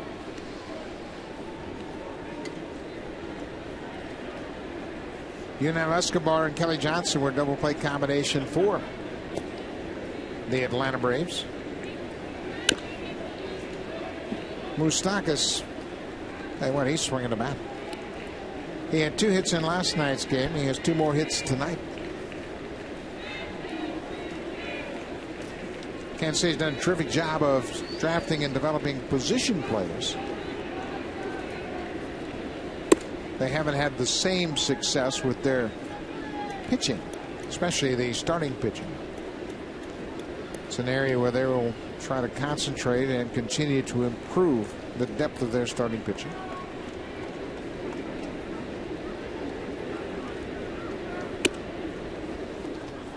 Moustakas is aboard for a 3rd time. A 1-out walk here in the 6th. It's Canada's best-selling car 13 years in a row. Honda, the official vehicle of the Toronto Blue Jays.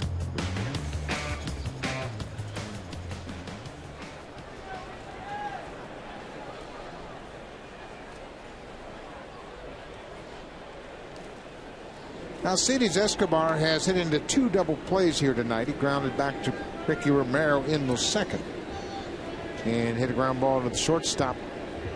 Yunel Escobar stepped on the bag and fired the 1st. Ricky Romero could use another ground ball.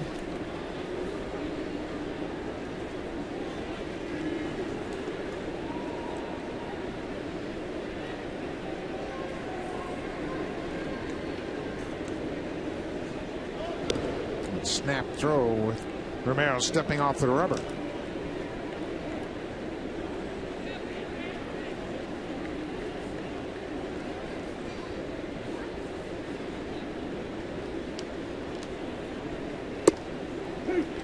Good pitch on the inside corner.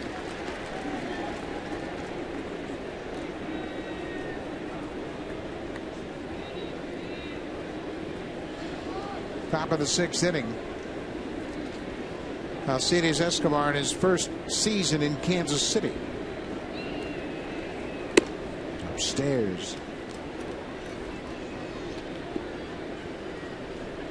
Escobar and Lorenzo Cain, Jeremy Jeffers, and Jake Odorizzi came to Kansas City in exchange for Yuniesky Betancourt and Zach Greinke. Pretty good trade for both clubs. Milwaukee obviously making a run at it, and it's working out for them. They have pulled out all the stops this year to try and win their division. Traded a lot of good players to Kansas City to get Zach Greinke. Traded a pretty good player to the Blue Jays to get Sean Markham. Yeah, they did. Brett Flory was traded for Sean Markham. Markham has responded with an 11-3 record. Milwaukee got what they wanted because they are under the gun. Prince Fielder will be a free agent at the end of this season, and it doesn't sound as though Milwaukee will be able to sign him. They also traded for Francisco Rodriguez to shore up their bullpen. They are making the run this year.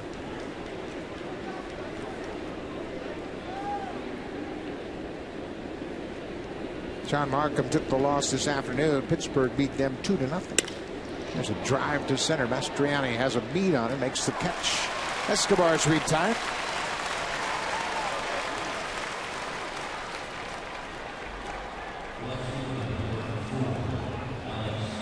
Now there's a great baseball picture. Norman Rockwell would be proud. Hat on backwards, baseball glove in hand, great jersey. Not everything she needs right there. Got the baseball. 2 down. Alex Gordon has scored all 3 runs here tonight. Hit by a pitch in the first, came around to score. Walked in the third, came around to score. And then he drove himself in the fifth. He had an 0-2 breaking ball out of the ballpark.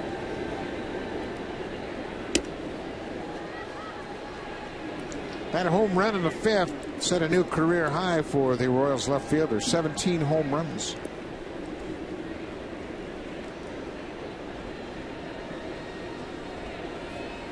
It's been a while for him.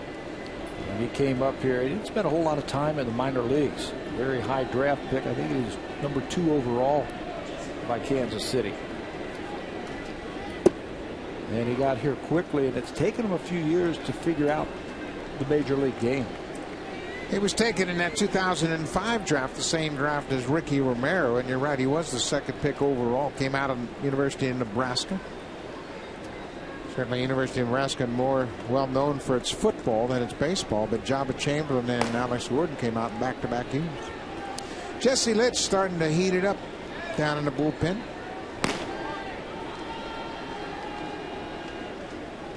Three and 0.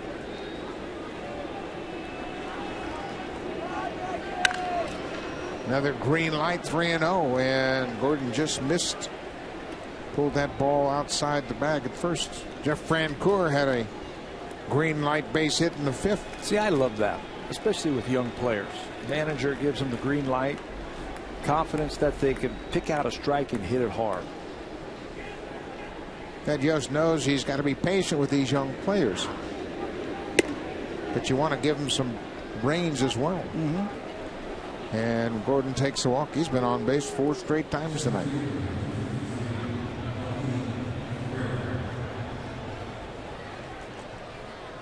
Bruce Walden will come out and buy some time for the bullpen. Ricky Romero has walked 2 in this inning. He's thrown 105 pitches, and certainly he has been struggling all night long. Just hasn't settled in. This copyrighted telecast is presented by authority of Rogers Blue Jays Baseball Partnership. It may not be reproduced or retransmitted in any form, and the accounts and descriptions of this game may not be disseminated without the express written consent of Rogers Blue Jays Baseball Partnership.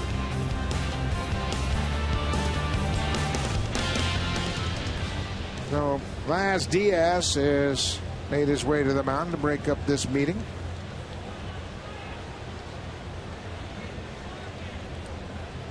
And he had a few words for Escobar. Escobar, yeah.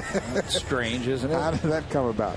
They've already given the sign, as you see Escobar lapping it off, that Jesse Litch is now ready in the bullpen. It appeared to be a very relaxed conversation between the home plate umpire and Escobar. 2 on, 2 outs. Blas Diaz, the home plate umpire, and Escobar had conversations earlier, and Diaz comes out there and he's saying something to Escobar. He's not even talking to Romero. He said, "Are you cooled down yet?" He goes, "Yeah, I'm fine."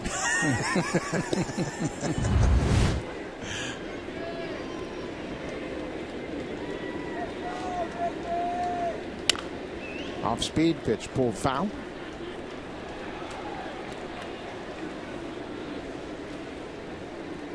You make 33, 34 starts a year. You're going to have some battles. Some nights you're just going to have to grind it out. And that's what Romero has done tonight. Yeah, he certainly has. 107 pitches now. He has kept his team in the ball game. Bouncing ball to third. Laurie will go to the bag and beat Alex Gordon to get out of the inning. Kansas City strands 2 more. They have stranded 8 here tonight. It's a 3-3 game.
AL East. And you know it's going to be some kind of dogfight in September. Ricky Romero, Bruce Walton have a little conversation. I'm sure that Bruce Walton is sitting there saying, listen, Ricky, you didn't have your great stuff. You've given us 6 innings and we're in a 3-3 ball game. I have a feeling he might be finished for the night. We saw Jesse Litch in between innings talking about after 1 out, I'm going to get up and start throwing again. Think about this. If the Blue Jays score a run this inning, he'd be in line for the win. Yeah. And, you know, as a starting pitcher, we mentioned, you only get to play once every 5 days. And Ricky has gone through an exceptional stretch of 5 consecutive beautiful starts. During that stretch of those 5 wins, Ricky Romero averaged 5.8 base runners per start. Tonight, in this game, he's allowed 13 base runners. And he has stranded 8 of them. He has kept his team in the ballgame. The Ricky Romero from a year, maybe 2 years ago, would have fallen apart. And a couple more runs have scored, but I think he understands himself a little bit better now. And when he gets himself in trouble, he can find his way out. Popped up into center field. Melky Cabrera. 1 out. As a reminder, after Kansas City leaves town after the Thursday night finale, Tampa Bay will be in town for a 4-game series. It'll all start Friday night, August 26, 7:07 p.m. Then a couple of day games, Saturday and Sunday. Both games start at 1:07. And a wraparound Monday finale. August 29th, 7:07 start. For tickets, call the Blue Jays at 416-341-1234. Log on to BlueJays.com or stop by most Rogers Plus locations for your Blue Jay tickets.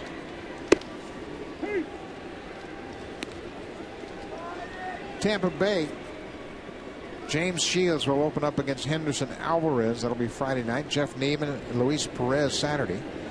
How about David Price and Brandon Morrow on Sunday?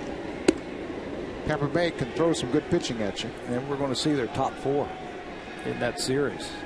Wayne Davis goes against Ricky Romero on Monday night, but both Luis Perez and Henderson Alvarez coming off good starts their last time out.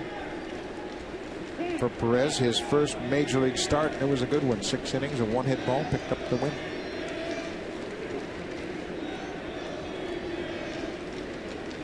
Three-3 ball game, bottom of the 6th.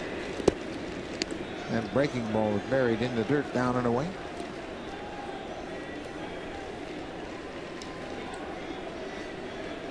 Edwin Encarnacion singled and scored from first base on Brett Lawrie's 2-out triple. That put the Blue Jays ahead 3-2. This time he pops it up. Straight over home plate. Perez calls for it and makes the catch.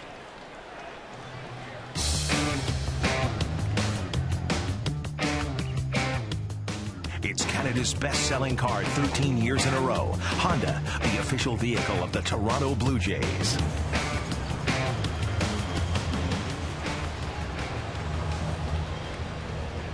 Eric Thames will bat with 2 outs here in the 6th. He's lined to left and popped up.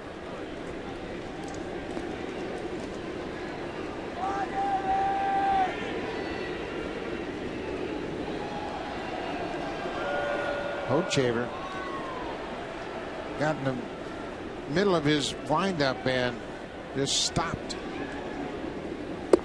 The first pitch changeup.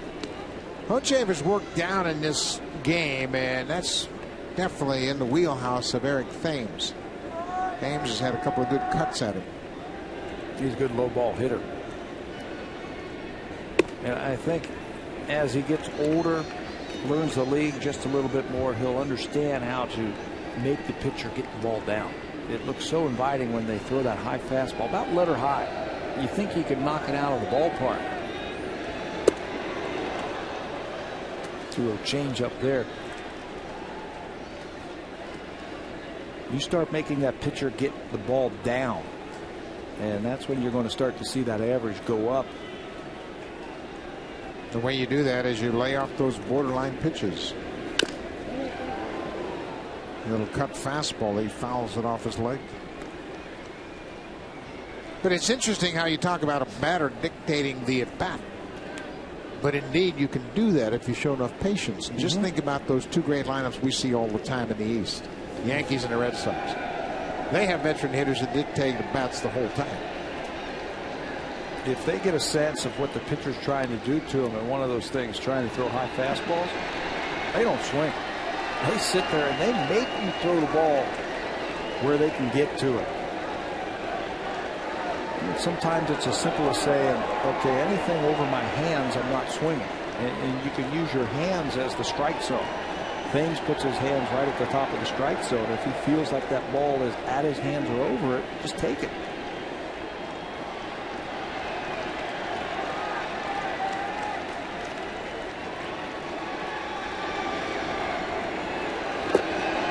Went after that hard breaking ball, down and in, and strikes out. That ends the inning. Thames strikes out. We have played 6 complete here. It'll be the bullpens from here forward for the Blue Jays. Jesse Litch comes on to start the 7th.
Our Facebook page.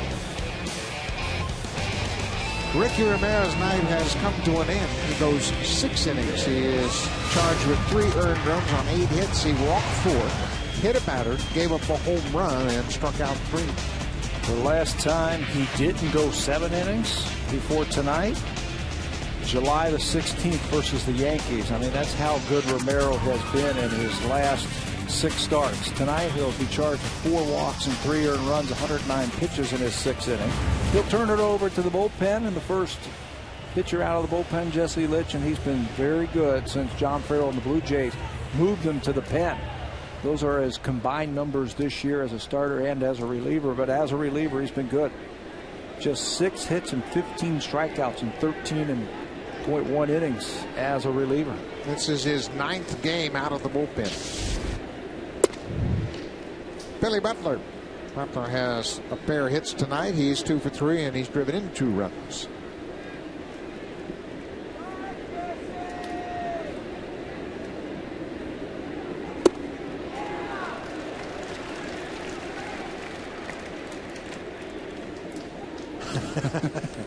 Aaron Hill was highly thought of here in Toronto, and fans are wishing him good luck with his new ball club.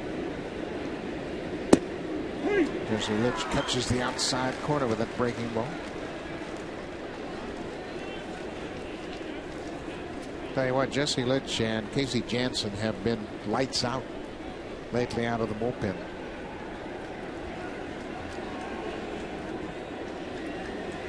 Yeah, they certainly have. Litch is, I don't want to call him a long man. I'm going to call him a guy who's multiple innings. He can go through the lineup one time and be very good. Casey Janssen has taken over the 8th inning role for John Farrell's pitching staff. They come out and they throw strikes, and that's the important thing. 2-2. Breaking ball hammered to center field. Mastriani off his glove. It'll go all the way to the wall. Billy Butler is headed for second, and he'll stop there. Mastriani was shaded to the opposite field and went back to his right, dove for it, and it went off the tip of his glove. Yeah, he had the ball. He had the beat on it. Looked like a cutter or a slider down and away, and Butler will pick up his third hit. You can see from that shot of where the center fielder is, and he gets a good jump on it. It looks like he's there, but the ball goes off his glove. It's like the ball cut on him right at the end because he had plenty of time to get to it, and like he kind of short-armed it and went off the end of his glove. 32nd double for Billy Butler, his second tonight.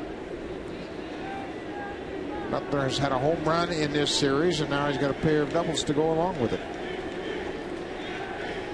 Eric Hosmer hits it to first base. What a good play by Lind. He flips to Litch, but Hosmer gets the job done. He moves Butler over to third. Lind has done a good job at first base. You got to know when to charge, when to lay back, when to play the big hop. And that's what he does here. Gives ground, and because he knows that Litch is going to get over there to make the play, he'll give ground and catch it on that in-between hop, and then softly throws it over to the pitcher. That was a tough play. He got it off to the side. He stayed with it and made a good play. But now the infield will have to come in. 3-3 game here in the 7th. Jeff Francoeur.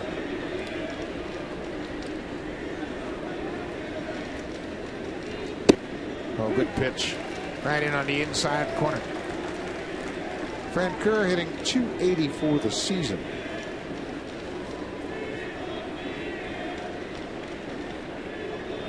He's at .269 with runners in scoring position.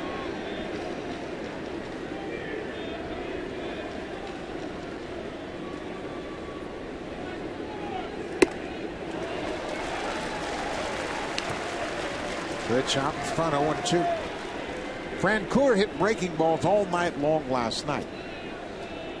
And he's a seasoned hitter now. He understands you're going to get a lot of breaking balls in these two-strike situations.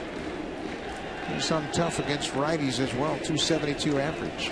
Litch has that ability to throw that cutter. He can front door it. He can throw it down and away to the right-hander.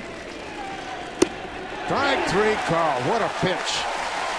Litch crossed him up, used the fastball instead of wasting a breaking ball away. He paints the inside corner. And you can see Francoeur saying that's a bad call to Laz Diaz. I don't think so. That is a four-seam fastball that catches Francoeur by surprise, right at the knees. Certainly on the plate. Boy, Jesse Litch. Great pitch selection there. Francoeur looking for something out over the plate. He crossed him up and caught the inside corner. That's a huge strikeout. Johnny Giovatello, the second baseman.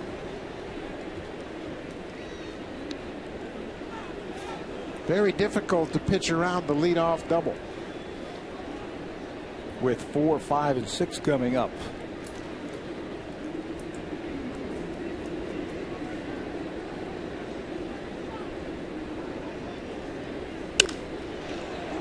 Popped him up. Bautista camps under it. Jesse Litch does pitch around the leadoff double to Billy Butler. He strands him at third. We're still tied at 3.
lineup tonight, you can see that right wrist is taped. Hap Hudson, the assistant trainer, checking with him, and he injured his wrist in last night's game. First in the third inning, taking a ball off the bat of Billy Butler. Watch his glove hand as he catches the ball. He runs right into the fence, and he feels something there. He tries a little stretch after that play, and then again later in the fifth inning, a ball into the gap. He jams his wrist down onto the carpet, and he talks to George Poulos after that. Had an MRI, X-rays, no fracture. He's going to have a couple of days off to work on that wrist and get it strong again. Just keep that wrist immobilized and allow it to quiet down a little bit. Hap Hudson talking about where the pain is. New pitcher for the Royals will be Lewis Coleman. Coleman, a non-roster player, came to spring training and won a job. 40 games now for Kansas City, good earned run average. He's got a very tough delivery on right-handed batters. He sweeps way across his body and he sinks the ball. Coleman throws a fastball and a slider basically, but watch how tough he can be on right-handers. There's that sweeping slider. First pitch strike to Brett Lawrie. Lawrie had a 2-out, 2-strike RBI triple back in the fourth inning. That gave the Blue Jays a 3-2 lead at the time. For the breaking ball, this one down and away. Coleman last pitched on Sunday against the Boston Red Sox. He went just 2/3 of an inning, was touched up for 4 hits and charged with 3 earned runs. Threw 25 pitches in that inning.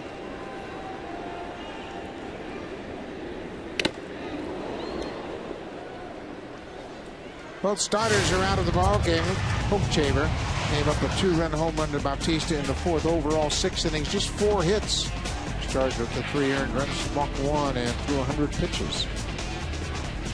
So now it's a battle of the bullpens. Hochschild's record will stand at 8-10 with a no decision.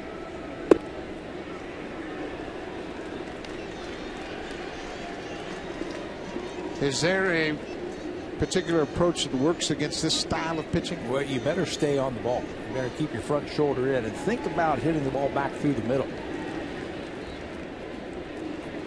If you start to give ground and he throws that slider, it's going to be tough. There's a drive to left field. He stayed on this one. Home run, Brett Lawrie. Number 4 for Lawrie.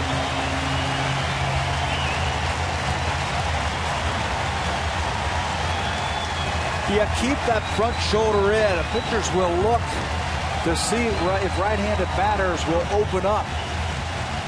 Not Brett Lawrie. Stayed on that one. They try to throw the slider. It hangs on the inner half, and that young man got some power in that bat. No doubt about it. Home run number 4 for Lawrie. J.P. Arencibia takes the first pitch strike. Brett Lawrie, 2 more RBI. He now has 12. And again, he has given the Blue Jays the lead. And there's his stance.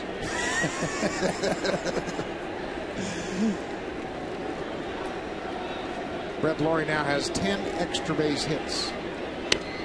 Arencibia fouls it back. Brett Lawrie is playing in his 18th game. He's got 10 extra base hits and 12 RBI. That's the thing that's impressive. The extra base hits. That's the first thing you look for when you look for a productive hitter. Which is on base percentage. How many extra base hits does he have? Those are the kind of things that he can control. Hot shot to Moustakas at third. In the dirt off the glove of Hosmer. Well, I think Hosmer got a little bit nonchalant, just kind of swiped at it, anticipated it was going to end up in his glove, and Arencibia is aboard. Yeah, he's been so good this year, talking to the Kansas City people about saving his infielders' errors by digging the ball up. Moustakas has had some problems throwing the ball across the infield. On that replay, it looked like Hosmer was caught in between if the ball was going to carry to him all the way or if it's going to be a short hop. But it will go as an error for Moustakas, his 5th of the season. Yeah, that's a ball you expect to be dug out of the dirt. I've played first base before, and those long throws across the infield, the ones where you're not sure if it's going to hit the dirt or if it's going to carry to your glove, you're just not sure. You don't get down there and get it. Mastriani just got a visit from Brian Butterfield, the third base coach. He squares to bunt, takes it outside. Remember, Mastriani's playing in his first game, and he had an entire crash course in signs before the start of this game. You know, there's no need to go through signs right here. It's like you're bunting until you get to 2 strikes. Bunt, Darren. That's your sign. Get that runner into scoring position. And he bunts it perfectly right out in front of home. Coleman goes to first. Mastriani does his job. Moves Aaron Seavey into scoring position. Textbook bunt.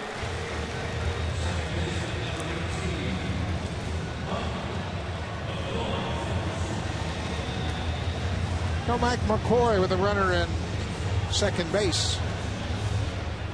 McCoy will bat with 1 out here. McCoy has struck out twice. He's 0 for 3 on the night. Blue Jays have taken a 4-3 lead.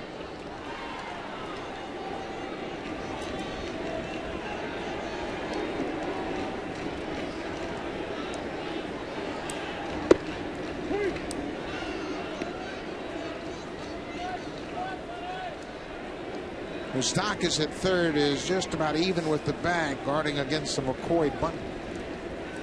You know, if he wants to push one, all he has to do is get it by the pitcher. Hits it off the glove of Moustakas, and Escobar doesn't have a play.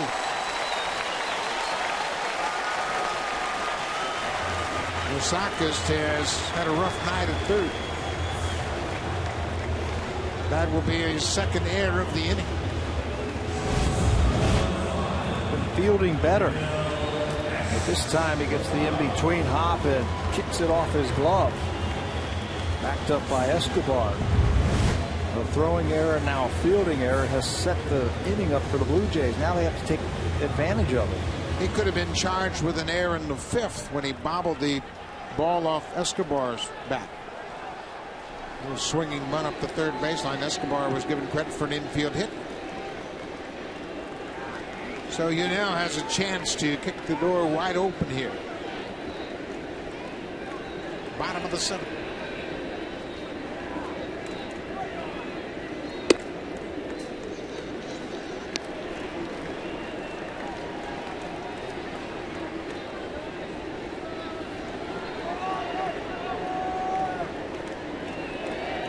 Brett Lawrie with a RBI triple and a solo home run.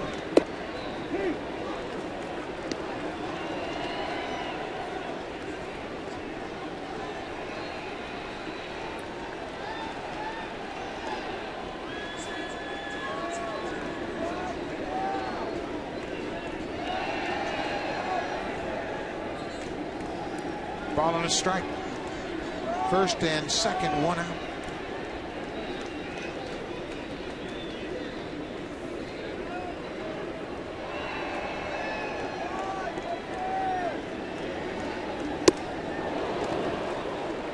It's a good slider there, and that's a tough one to catch up to.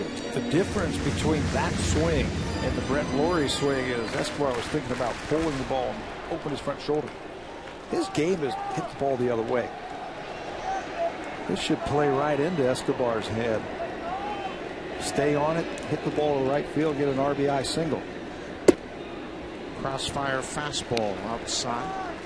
Pretty good velocity for a sidearm at 89 miles an hour. Generally, you don't see that kind of velocity with his fastball. Generally, when you see guys throwing from down there, they're trying to trick you. 2-2. Cued off the end of the bat.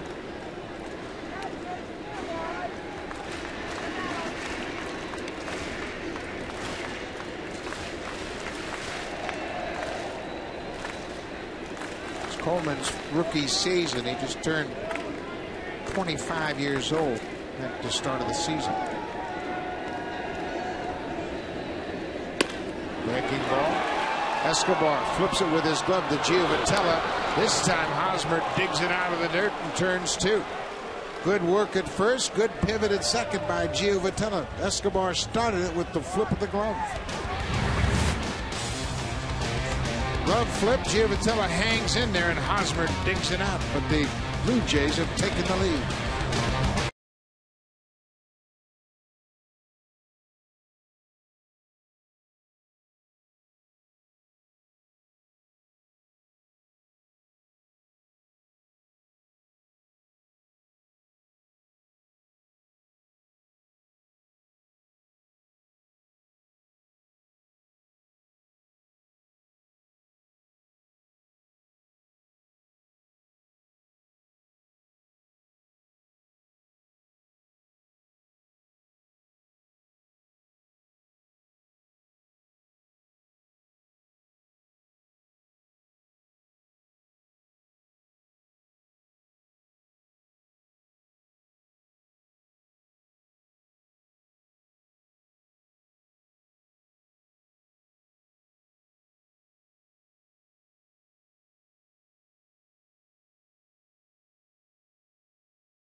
Watch the Jays live from anywhere, online or on the go at RogersOnDemand.com.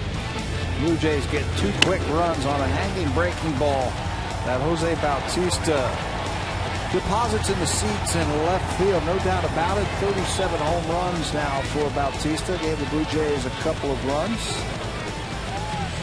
And they get the dance going. Bautista, the major league leader in home runs. He's now driven in 82 as he's closing in on 100.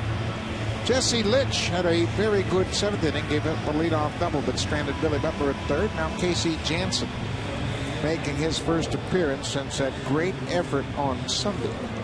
Jansen went 3 innings on Sunday. And he was unavailable in yesterday's game after those 3 innings. 220 earned run average in his 40 games. He's taken over as the 8th inning man. Brett Laurie has just taken over as the man. Can't argue with you there. 4-3 Blue Jays lead it. The thing that Jansen has been doing so well is he's come out and he's throwing strikes and throwing them early.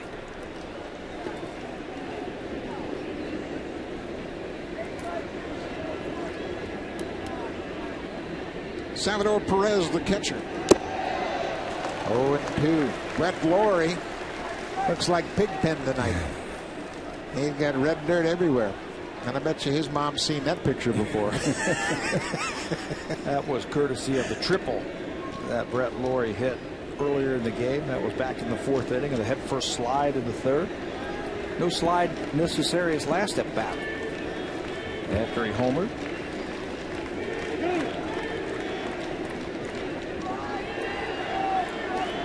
KC Jansen, 49 pitches in that 3-inning outing on Sunday, preserved a 1-0 win for Luis Perez. 1 hit in the ball game allowed by the Blue Jays.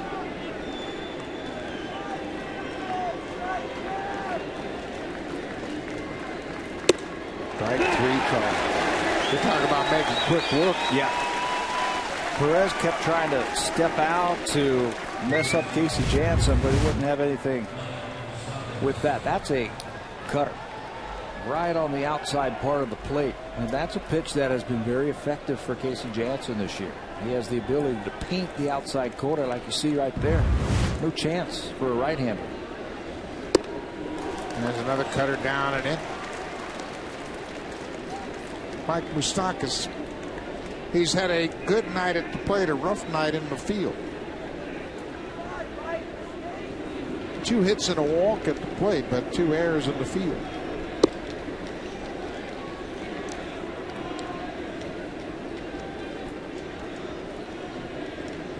Youngster just getting his feet on the ground in the big leagues.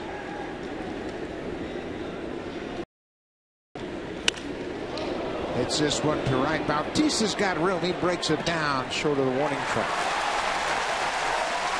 2 outs.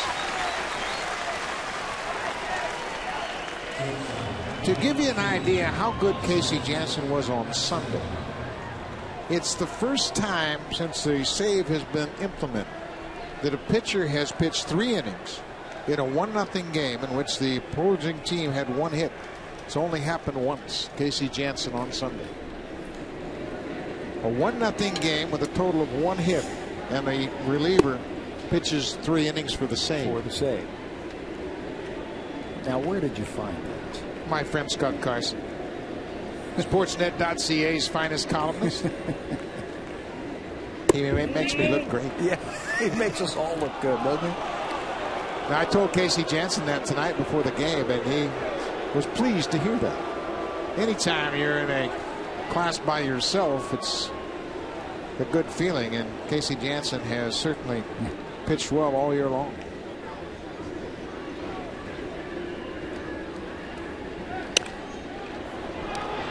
Escobar late on a fastball. It's 2-1. Jansen said after that 49 pitch effort on Sunday, he said, my arm was fine, but my body was sore all over. He's got dramatic leg movement. It's a drop and drive, the classic drop and drive type of pitcher where he uses his legs. Very popular back in the 60s with the New York Mets. Tom Seaver, Nolan Ryan, Jerry Kuzman, where he really gets a lot into his pitches by using his legs. That back leg really loads up. Popped into foul territory. Lind over near the seats. Can't make the play. Just beyond his reach. I'll tell you what's happening here late in the season. Casey Janssen and Jesse Litch are certainly carving out a nice niche for themselves. You look ahead to next year, and I think they have almost guaranteed themselves a spot, a prominent spot in the Blue Jays bullpen. Towards the end of that bullpen, the back end of it, because they come out of the bullpen, they throw strikes, they have an aggressive mentality when they take the mound.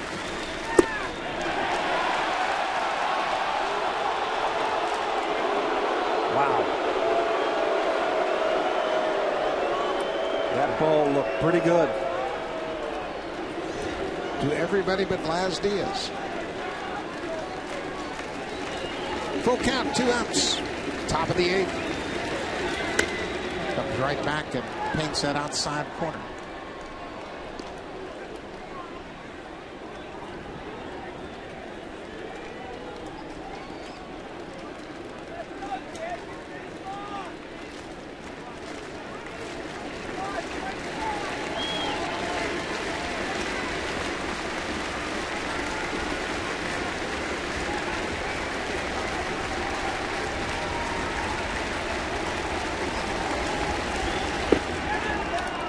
There's the walk. A 2-out walk.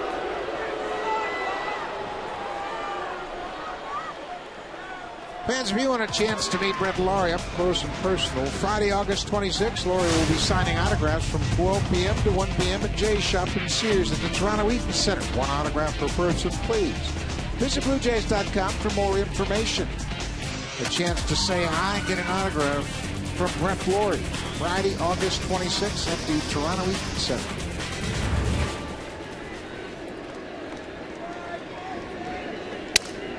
Broken bat pop-up. Escobar retreats, makes a catch. Gordon is retired. That ends the 8th. Casey Janssen with another good inning of work. We've played 7.5. Blue Jays have a lead now. It's time for an update. Here's Jamie Campbell, Greg Zahn from the BlackBerry Broadcast Studio here at Rogers Center.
Magazine, September 29th, featuring stunning photography and in-depth analysis from Canada's top sports journalists, including Shai Davidi, Michael Grange, and Mark Spector.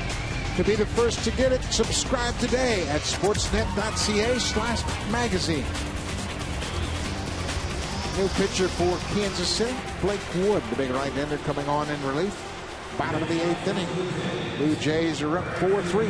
6'5", 230 pounds. Blake Wood throws hard. Fastball, slider, split finger fastball that he'll use for strikeout, averaging almost a strikeout per inning in his 43 games. He's 5-1 with an ERA of 3.5.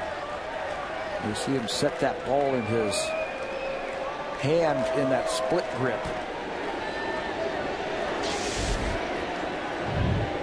Jose Bautista lays off that high fastball.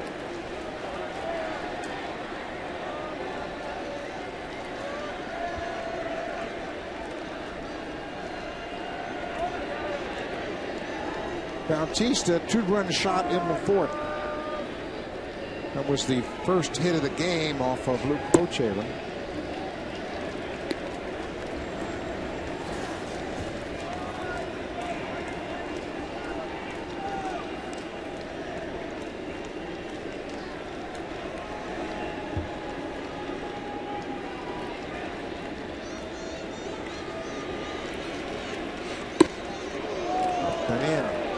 You mentioned Wood has a good arm, and that 95-mile-an-hour fastball and a hard slider on the split. That's a wicked combination. Yeah, that's strikeout stuff. There's been some talk in Kansas City the last couple of years that if Soria leaves, possibly Wood would be the closer. He certainly has closer stuff. Popped right back up stairs. That looked like it landed in Kansas City's TV booth. Frank White better have made that play. The Gold Glove second baseman. He's probably got one of his Gold Gloves with him. Gotta be Frank. Yeah. He caught it right on time. He doesn't miss many. No. If it's in his direction, he's going to catch it.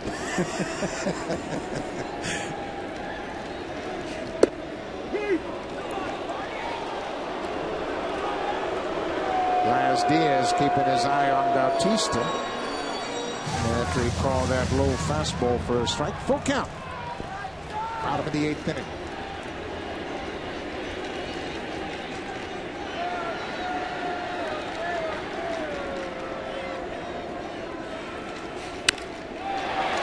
Shot into right, but Francoeur backs up and makes the catch. One out here in the 8th. Let's check in with Jamie Campbell.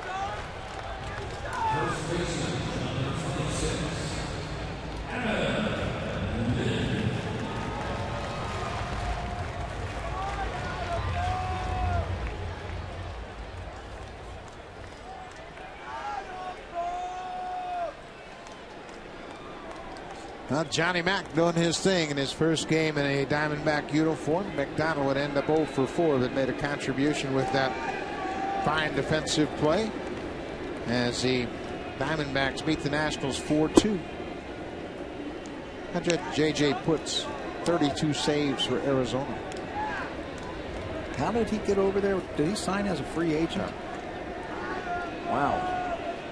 Comeback player of the year, maybe? Oh, I believe so. Certainly after the success he had in Seattle and then struggles with the Mets.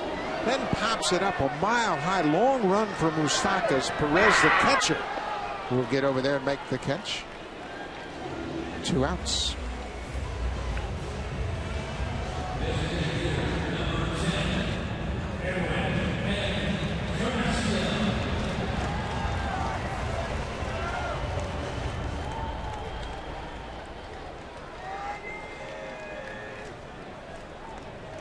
Edwin Encarnacion has gone 1 for 3 tonight. He scored a run before. Blue Jays have had just 5 hits tonight. Continuing that theme and not being able to rack up the hits. Had 6 in last night's game. They scored 4 runs on 6 hits last night, but 4 runs on 5 hits tonight, and they have a 1-0 lead, or have a 1-run lead. The home run playing the big part. The home run after the hit by pitch. Also the triple by Laurie, and then the home run by Brett Laurie. The difference in this game.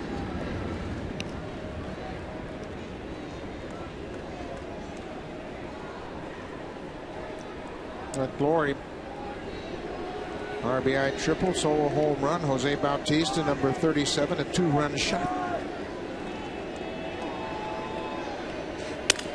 Broken bat. Moustakas at third. Throws out Encarnacion. We have played 8 innings here. We'll go to the 9th with the Blue Jays leading 4-3. Now for a preview of what's coming up on Connected, here's Martin Gayu.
Official vehicle of the Toronto Blue Jays.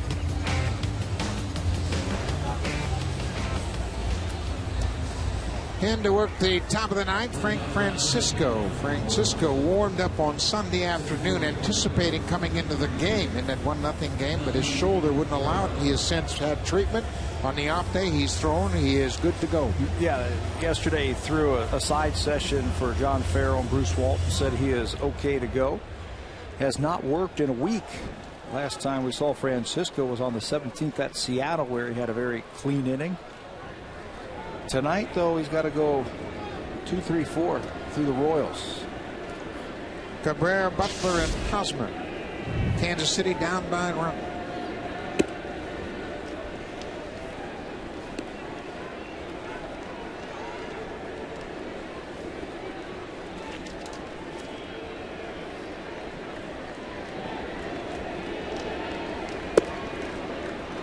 Two and 0.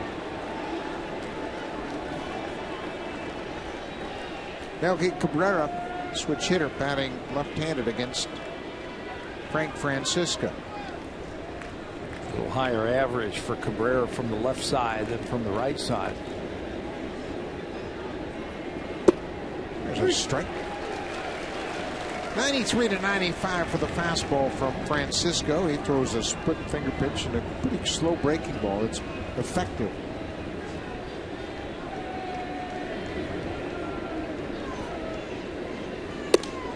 Right at the bottom of the strike zone. He's been better this year against right-handers as opposed to lefties. He hasn't allowed a run in his last 10 appearances, covering 10 innings.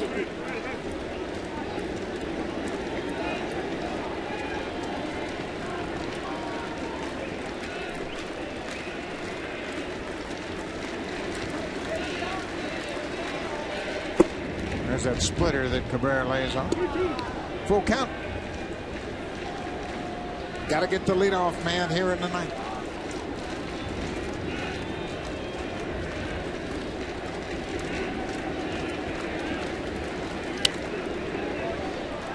Jesse Litch gave up a leadoff double in the 7th with the score tied 3-3, but then was able to strand Billy Butler.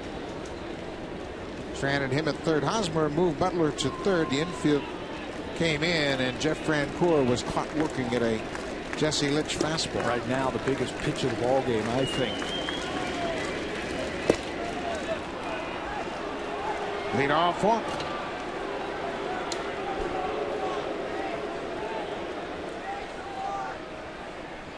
Billy Butler, just one of those guys that puts the ball in play.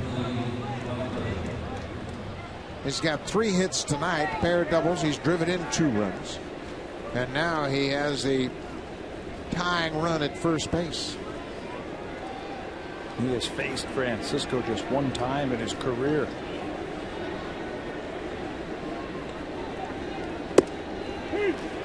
There's a better fastball, and that gets ahead of Butler. If he can get him to hit the ball on the ground, he's got a chance to turn 2. The Jays have converted 2 double plays tonight. Kansas City has stranded 10 base runners. They've had a runner stranded in every inning. There's that splitter. Or set up by a good first pitch fastball. And it's hard, too. That one, 87 miles an hour.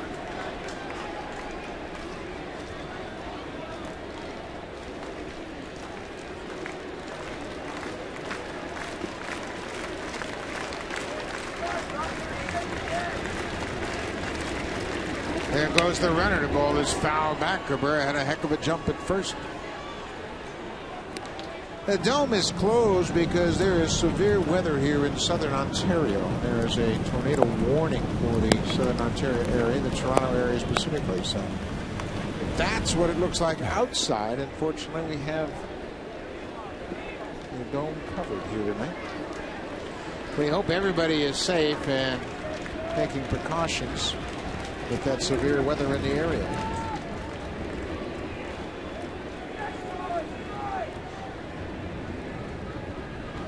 Melky Cabrera 16 for 23. 0-2 to Butler.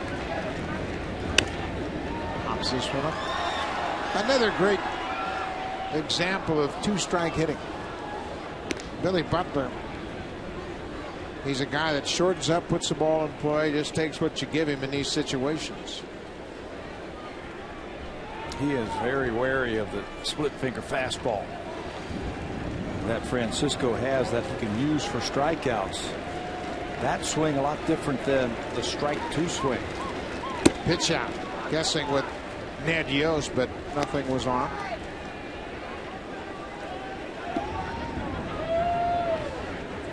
Ned Yost destined to get that runner in scoring position at second. They can start the runner here even with 2-strike. Butler puts the ball in play. Cabrera not running. Ripped foul.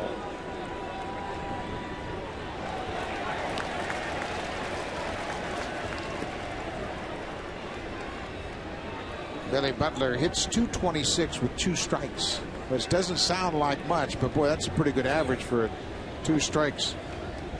He has been a .300 hitter the last couple of years in the big leagues for Kansas City. He sits at .296 now. You know, the only problem with starting the runner is the line drive double play. It's the only thing you worry about when you're a manager and you're managing in this situation. Stolen base is a big part of what Kansas City does. You can't completely shut it down, but you also run the risk of running into an out. Line drive, there it is, right on cue. Throw to first, not nearly in time, but Escobar made the throw. Had they started the runner, that would have been an easy double play. I thought for sure that, you know, if they started early in the count, they would go 2-2, and that would have been an easy one. But they elect to hold up, and Cabrera plays it safe.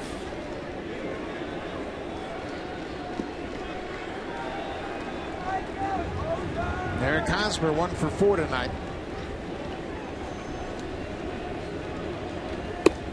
Plays off that outside fastball.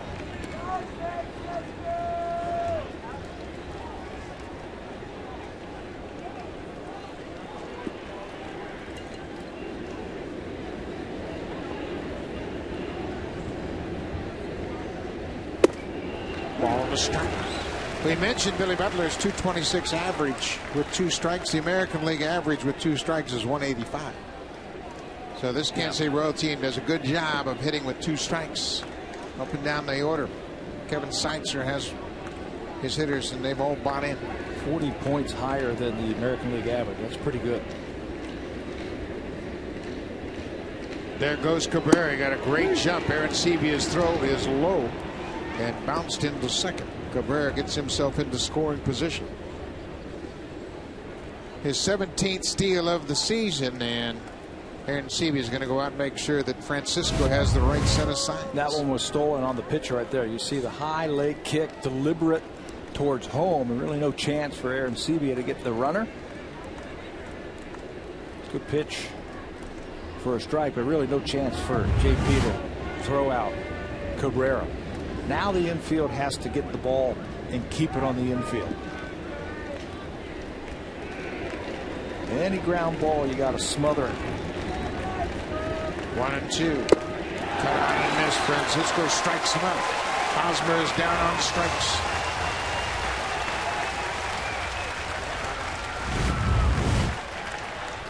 Francisco has the ability to strike out batters with runners in scoring position. Makes a good pitch there on Eric Hosmer for the second out. Jeff Francoeur picked up a hit tonight in 4 at-bats. He struck out with a runner at third his last time up. Boy, he's late on that fastball.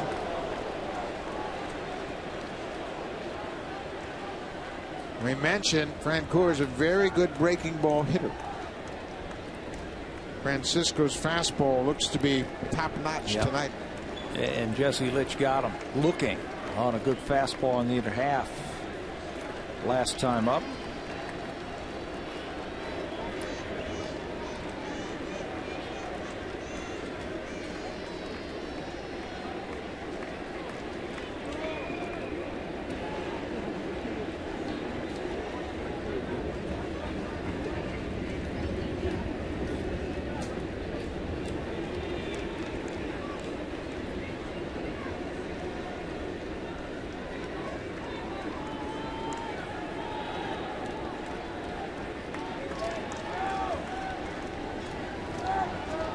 Jeff Francoeur behind Frank Francisco. No balls and a strike. Melky Cabrera represents the tying run at second.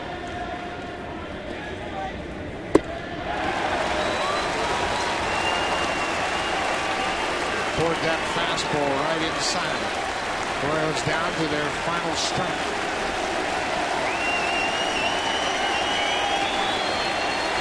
They've got some decisions to make here. Do they stay inside on Francoeur with hard stuff?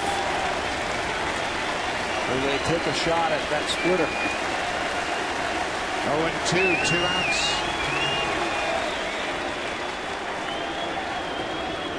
There's no reason to throw anything other than a fastball in my mind.